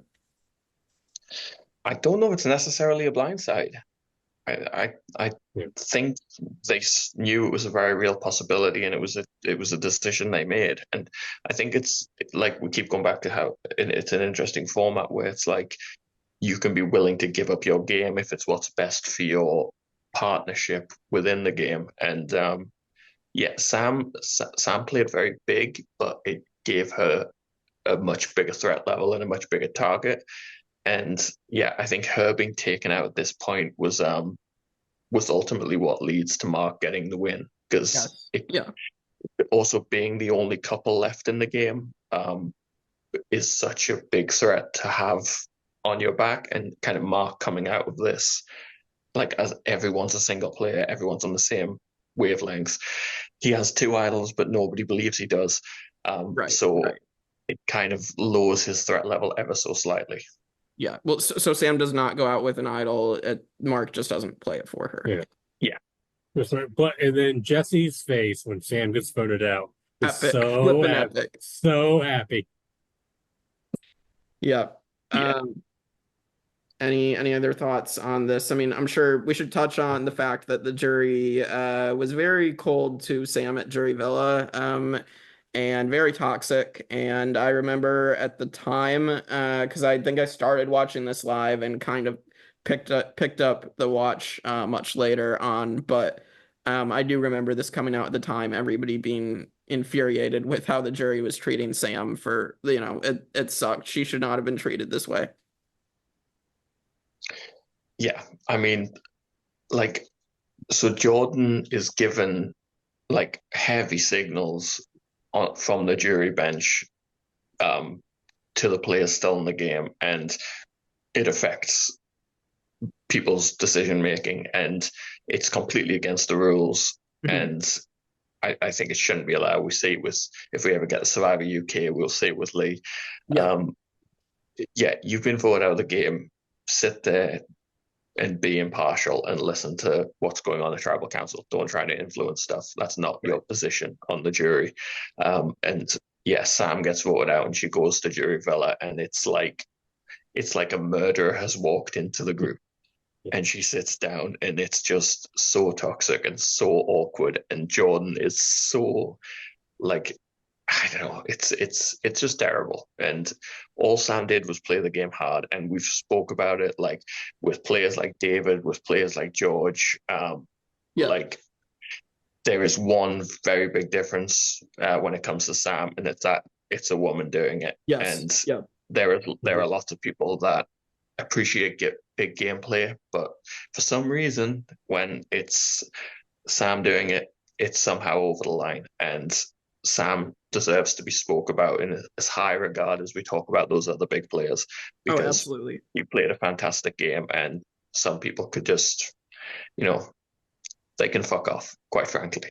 Yeah, I agree with that. I mean, at some point, if we do, like, once we finish, we do like top 20 Australian Survivor players, I think Sam should probably be in that conversation. All right. Yeah, 100%. And Juicy Dave. We can't forget him. Yeah, Juicy Dave. All right. I feel like it's a bad time to bring it up because we're talking so positively about Sam, but I forgot to mention it earlier. I do think Sam doesn't cope well with the paranoia element of the game. When things are going against her, she is very frantic, and you see that kind of like deer in the headlights trying to like really go to town on conversations with people that like check and double check, and it's exactly how she went out in her first season, where she's being like very involved in the conversations, and it kind of pushes people away from her.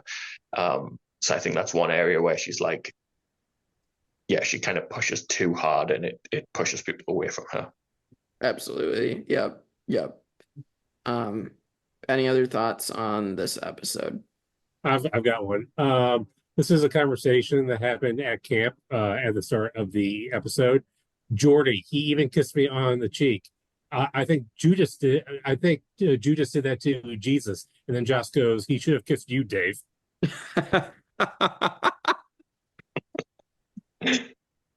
Oh, that's really good. I didn't have know that. All right. Episode 21, this is where we have to say goodbye to a legend. We have to say goodbye to Juicy Dave this episode. And this is where Mark does play one of his idols. He does get 3 votes, so he negates it, and it ends up in a tie between Jordie and Dave, and Juicy Dave takes the fall. We have maybe my quote of the entire season here. Jordie is a trained gardener.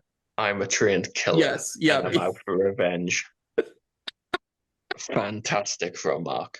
So, and then he also has another one during the challenge where JLP is like, get nice and clean, shave your legs, and the Mark goes, clean the blood off your hands.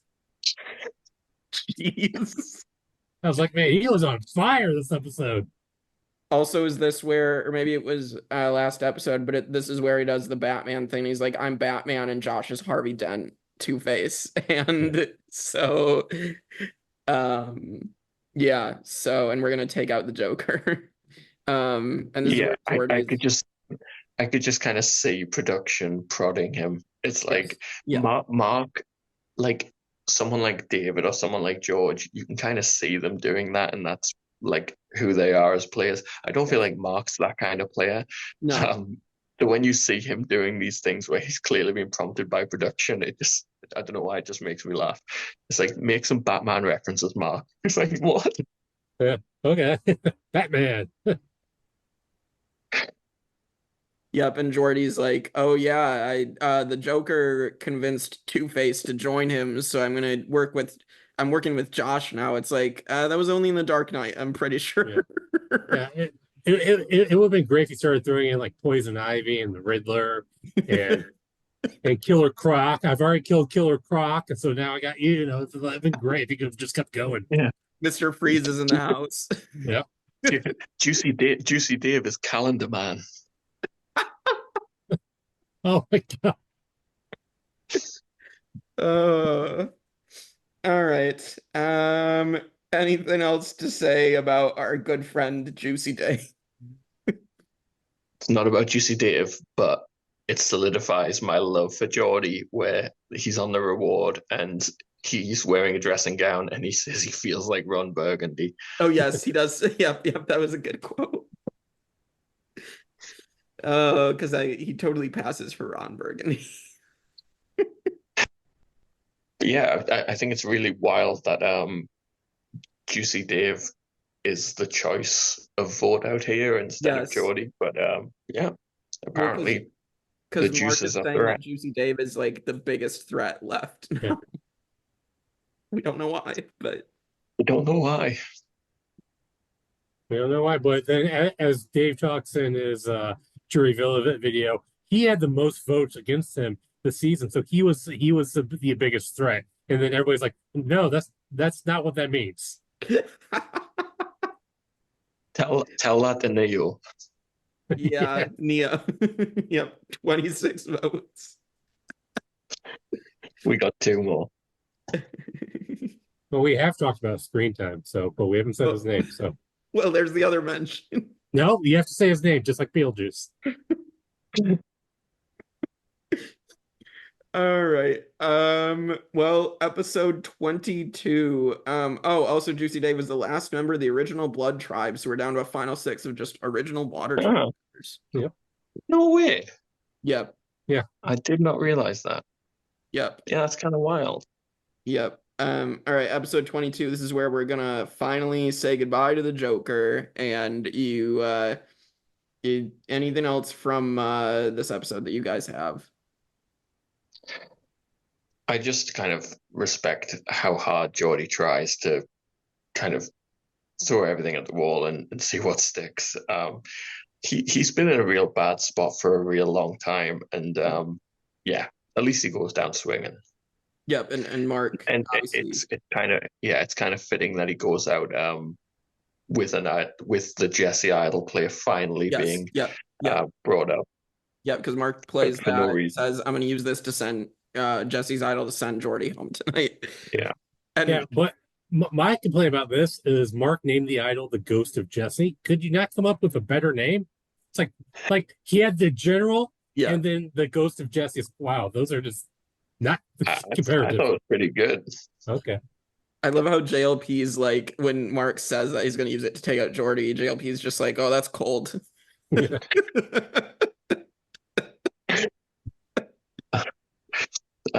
Yes, so Mark plays as idol, but he doesn't have any votes, and to be honest, I absolutely don't blame him at all.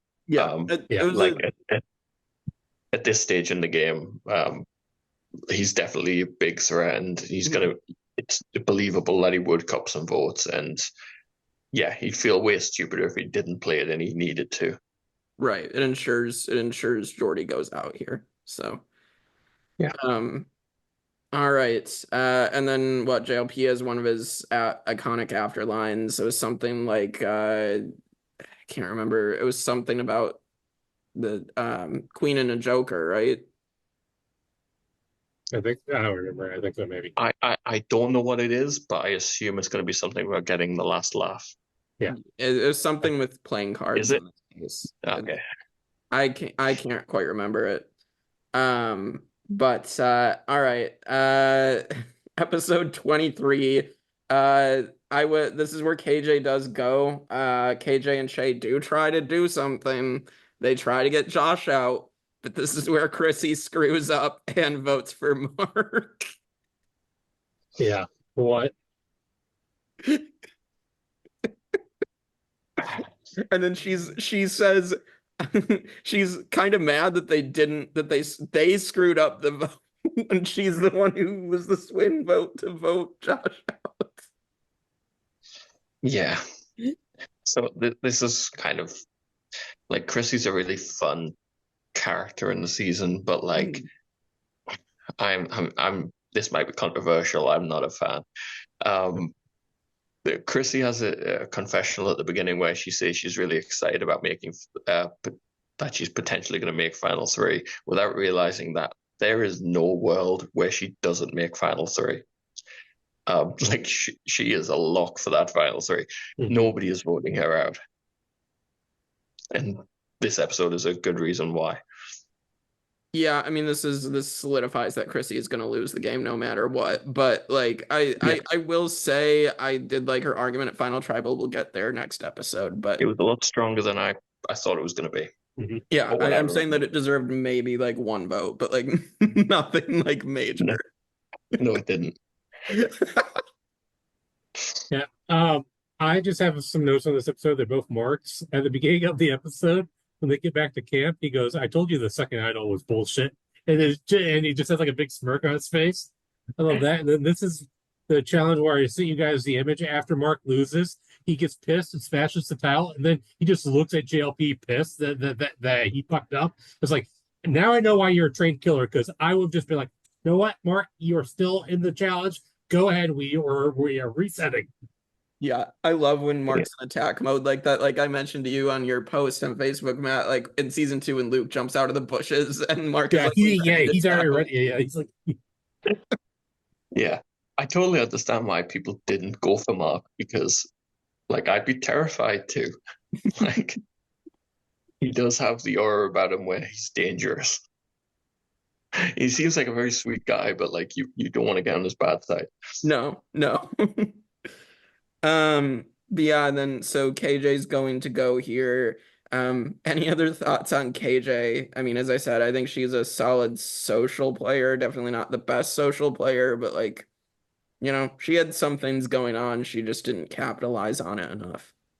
I'll just say this about KJ. This is for next episode at the final tribal. She does not look like how she looked during the game. She looked like a whole different person. Yes, so I it agree just with that. it just confused me. I was like, wait, who are you? Yeah, I was like, yeah, I was like, wow, you definitely look completely different as well.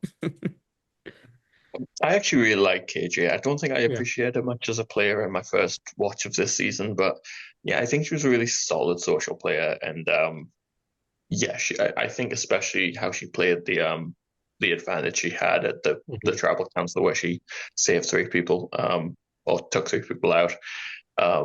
Yeah, I think she's a solid player. I have 2 more notes on this season. On this episode. Where Josh says, when he's talking about people's challenge strengths, where he says if Chrissy and KJ tap into that motherly strength, they might do well, which is up there with Simon asking when do women start the menopause. And then JLP asks everyone if they're voting with their head or their heart, and Shay says that it's 80% head, which sounds like a fun Saturday night. All right then. Also, I don't know if I believe that from Shay necessarily, because I don't think she really played any strategy whatsoever in this season. I thought you were going along with my innuendo, but no. Yeah. I was like, I don't know. I don't want to go into that. But no, maybe. I won't. I wouldn't go into that. I was going from a game perspective. Yeah. All right, and then so now we get to the finale episode, and this final immunity. We said we were gonna rank like the brutality of the final immunity challenges. I think this might be one of the weakest ones. Yeah, this is probably the weakest one.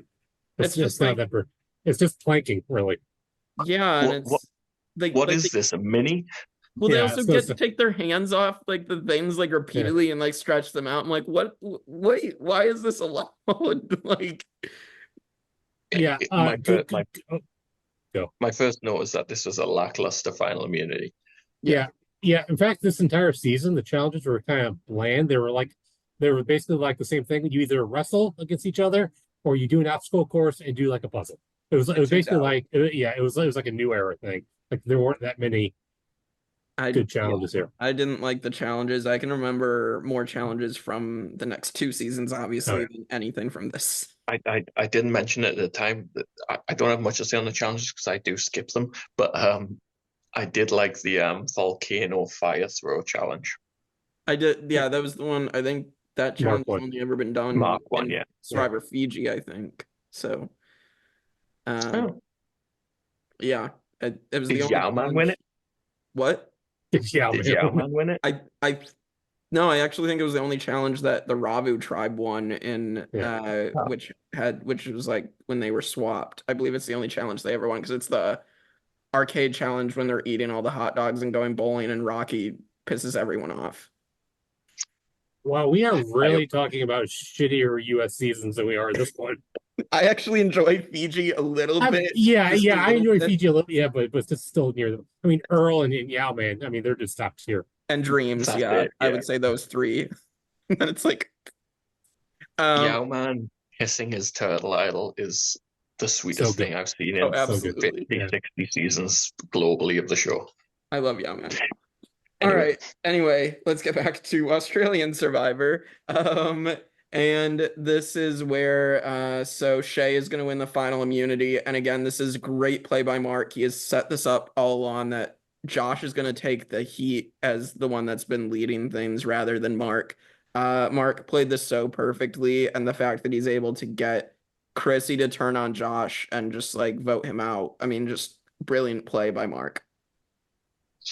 And the fact that Josh comes to Mark with the plan of that he's going to put his vote on Chrissy, it just kind of solidifies to Mark that this vote is going to be somewhat split. Like, the fact that he knows that one vote's going to go on Chrissy, I think it kind of sets him up that Josh is absolutely the right plan here for the vote. Because why would he let Josh go to a fire making with Chrissy? What possible way does that make sense for Mark? No, Ridiculous.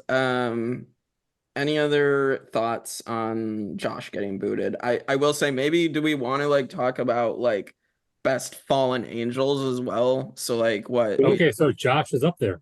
Yeah, Josh. So Hmm. so Josh Dirty Harry. Josh Yeah, Dirty that's Harry. Dirty Harry. Yeah. Dirty Harry, I think, is number one. I mean, what? So we have Yeah. Elle from season 1, Peter Conte season 2, Brian season 3, Dirty Harry, Bawana, Flick, and Josh. So I mean, I would say Dirty Harry and then Josh probably number 2. I would go Flick. Flick, I could see as well. I mean, I don't know. No, actually, Yeah. no. Brian, because Brian had a shot of actually winning, same as Josh. But Justice Brian, for Grub. yeah. did Brian have a shot at winning necessarily? I thought the jury hated Brian. Depending on who he went against. If he went against Sharn, apparently anybody can beat Sharn. Well, Sharn can't argue at all, so like I could actually see that happening. So yeah, I actually I did really like Josh. I think he was a very kind of quiet player that you didn't see like too much of, but I think he was like a pretty great all-rounder. And it's kind of wild to me that in a situation where you have a returning player who's played a really solid game and a newbie, that Josh is perceived as the bigger threat. And like you say, Mark's kind of pushed that to the fore, but it's just kind of wild that everyone bought that.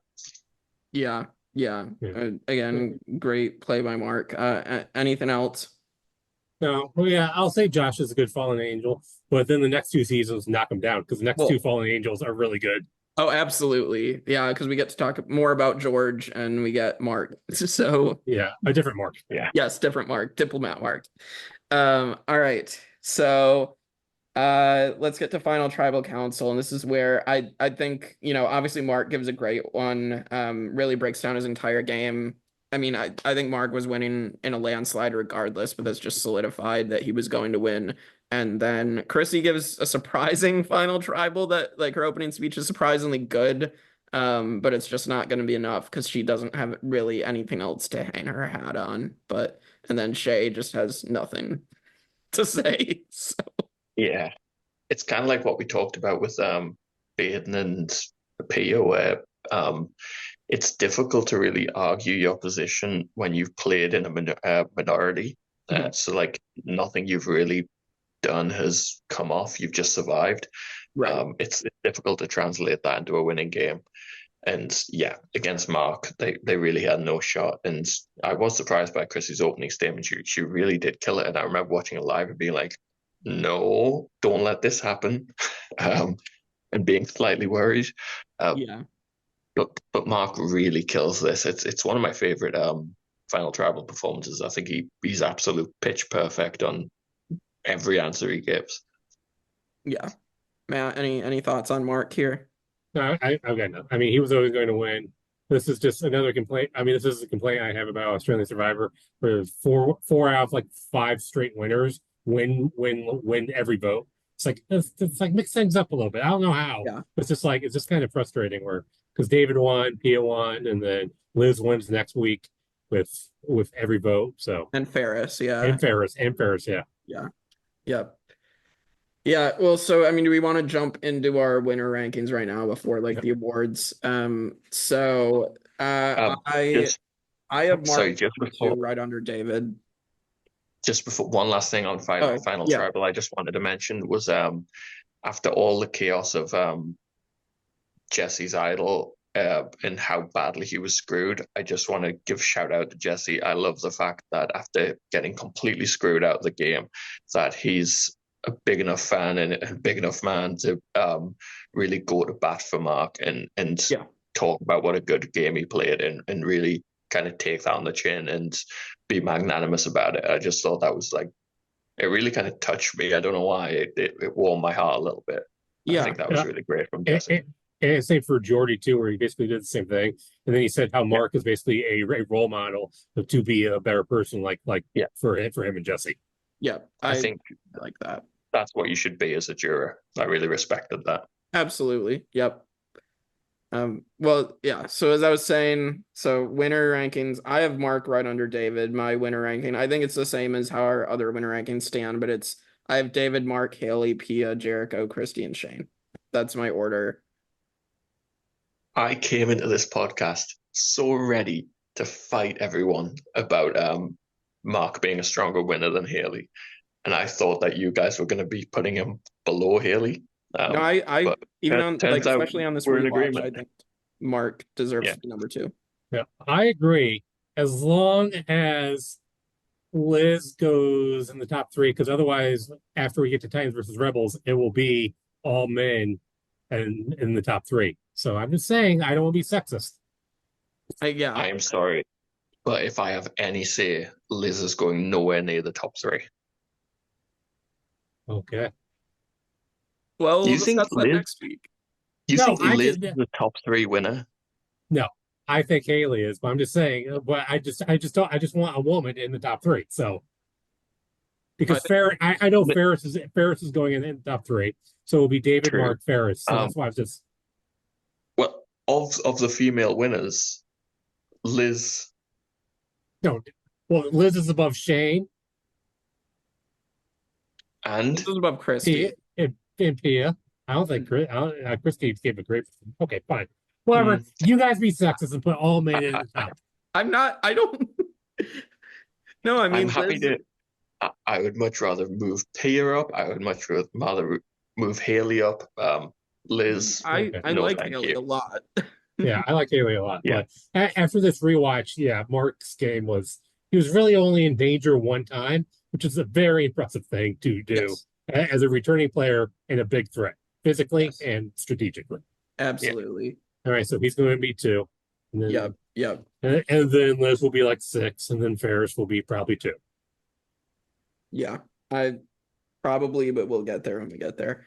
All right, we'll do our awards and then our season rankings. All right, awards.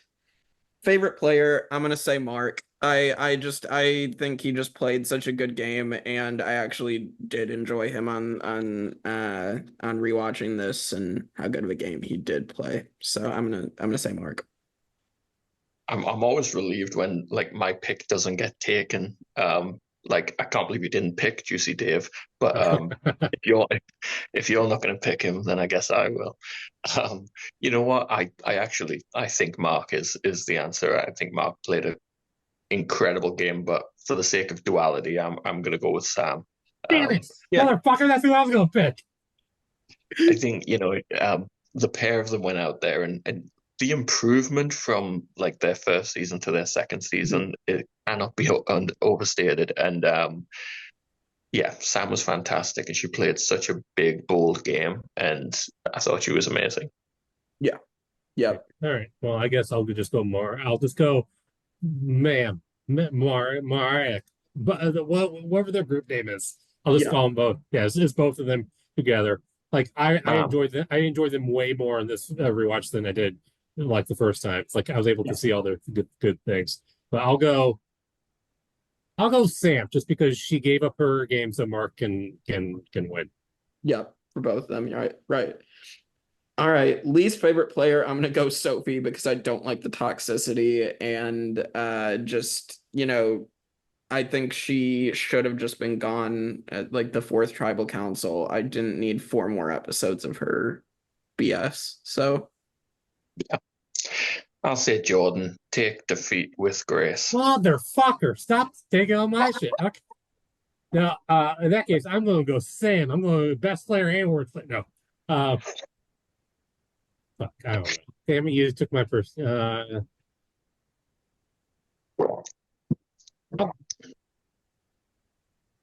I got nothing. Yeah, I'll just go Jordan too. I want to agree with you, but yeah, Jordan. So many NPCs on this season. Yeah.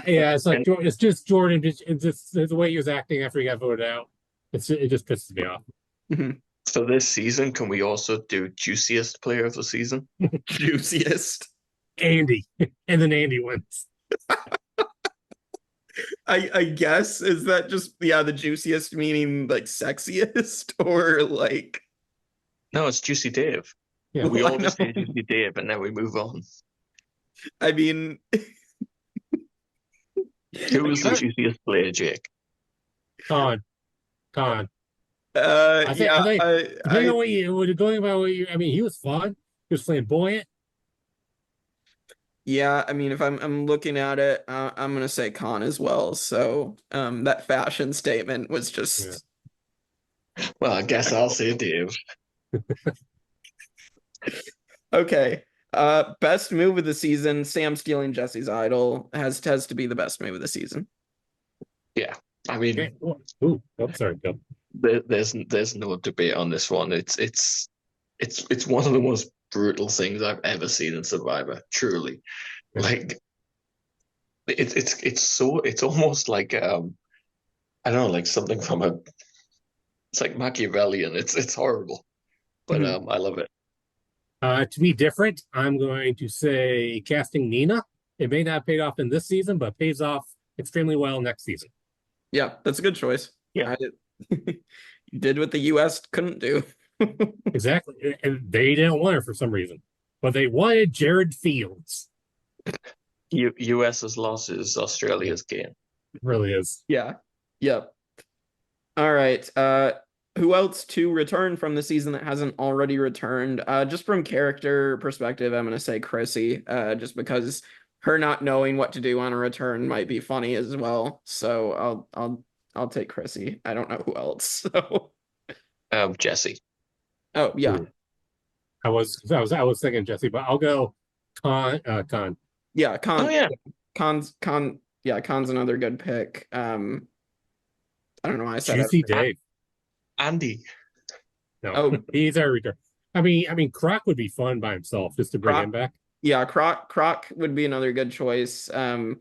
So I just think based on, I mean, Chrissy's been on Talking Tribal as well. So I mean, like now I think she'd be the top choice from this season to return for out of anybody else. But Khanh as well has been on Talking Tribal, so it's between those two.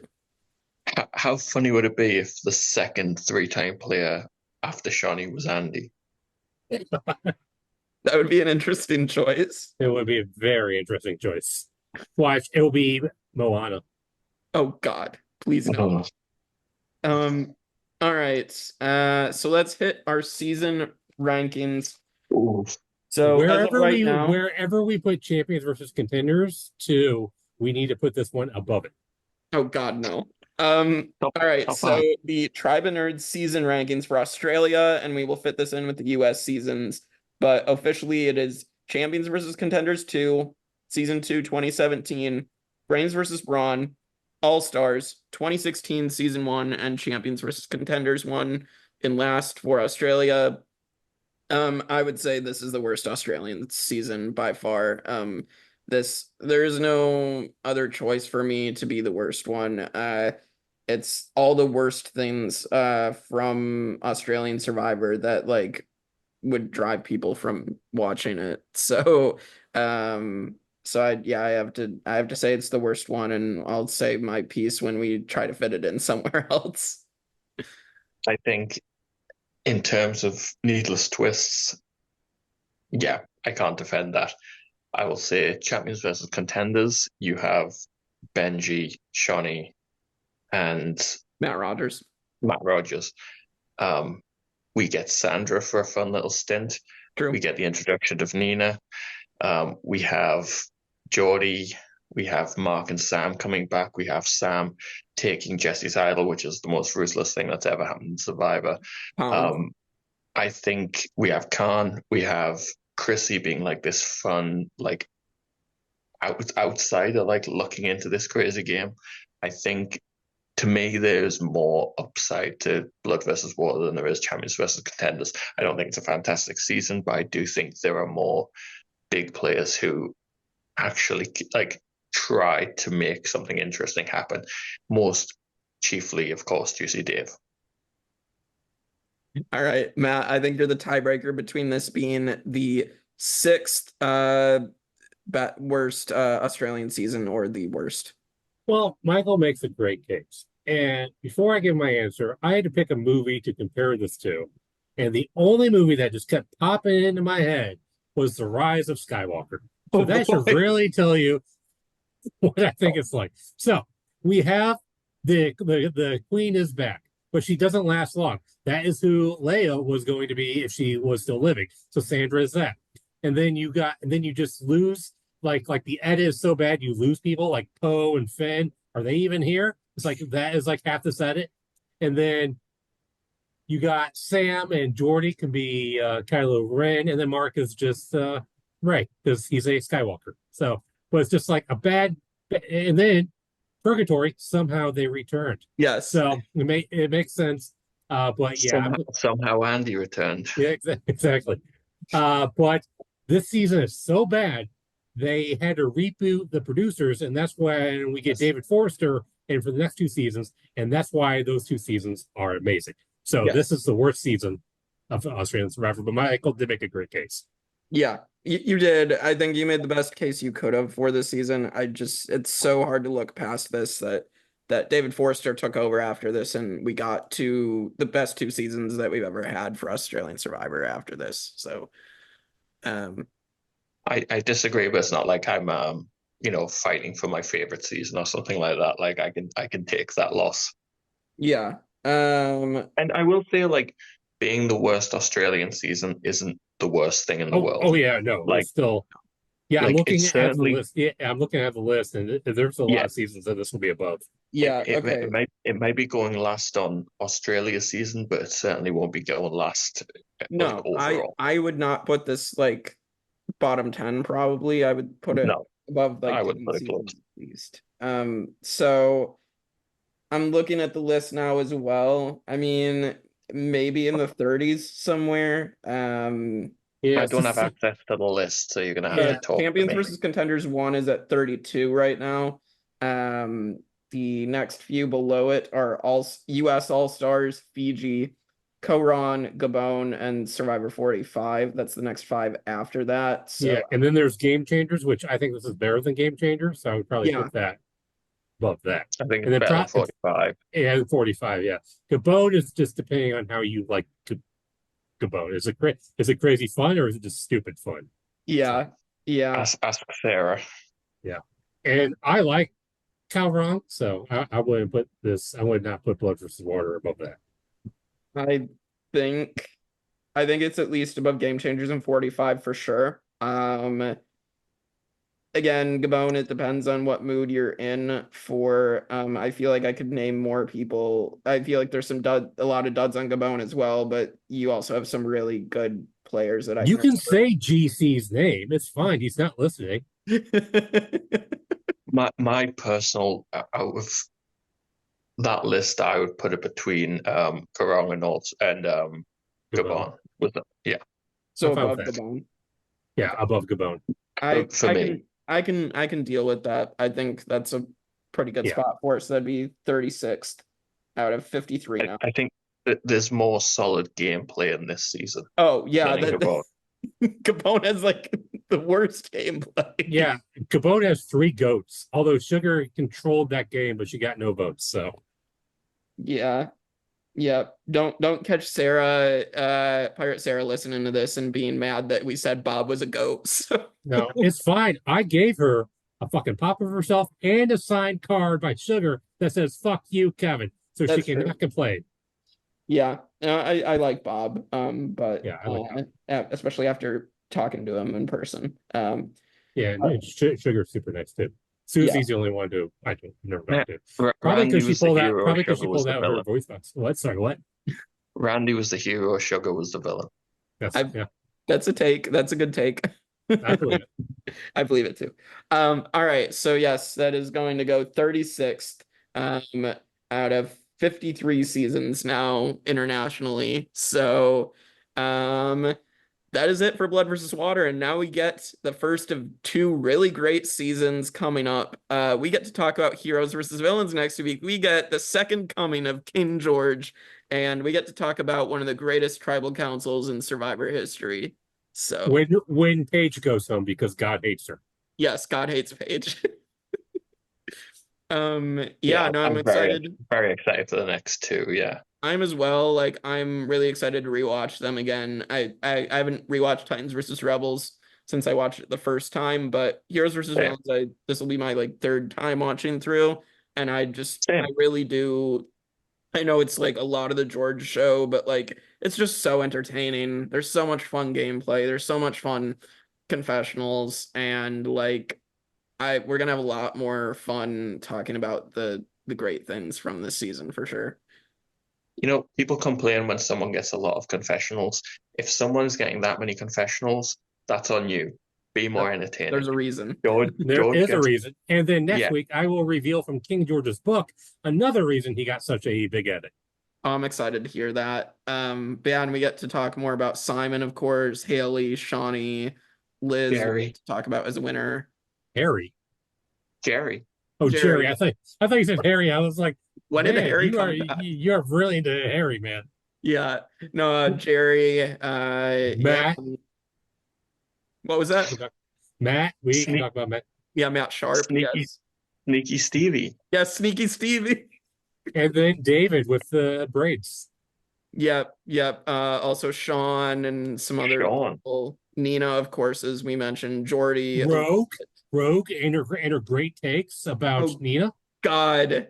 We had to talk about how bad of a player. Rogue might be the worst player in Survivor history, so I'm excited to talk about how bad she is. I agree. Yeah, no, it's gonna be fun. Very excited for this. Any other thoughts before we close out Blood versus Water? I really enjoyed this, considering we're talking about like one of the worst seasons of the show. The worst according to you two. Yeah, I had a lot of fun. This was a good refresh of this season. Yeah, I'm glad I rewatched it because I wouldn't have if it wasn't for this podcast. And I enjoyed it way more this time. I was able to appreciate Mark and Sam's game, except for the gaslighting, but that's just but they had to do it. So yeah, it worked. It worked. Yeah. Yeah. No, I enjoyed it a little more than my first time watching, but it's probably I'm not gonna go out of my way to rewatch this season again. So all right. Well, with that, we will see you next week for the second coming of King George on the Tribe of Nerds.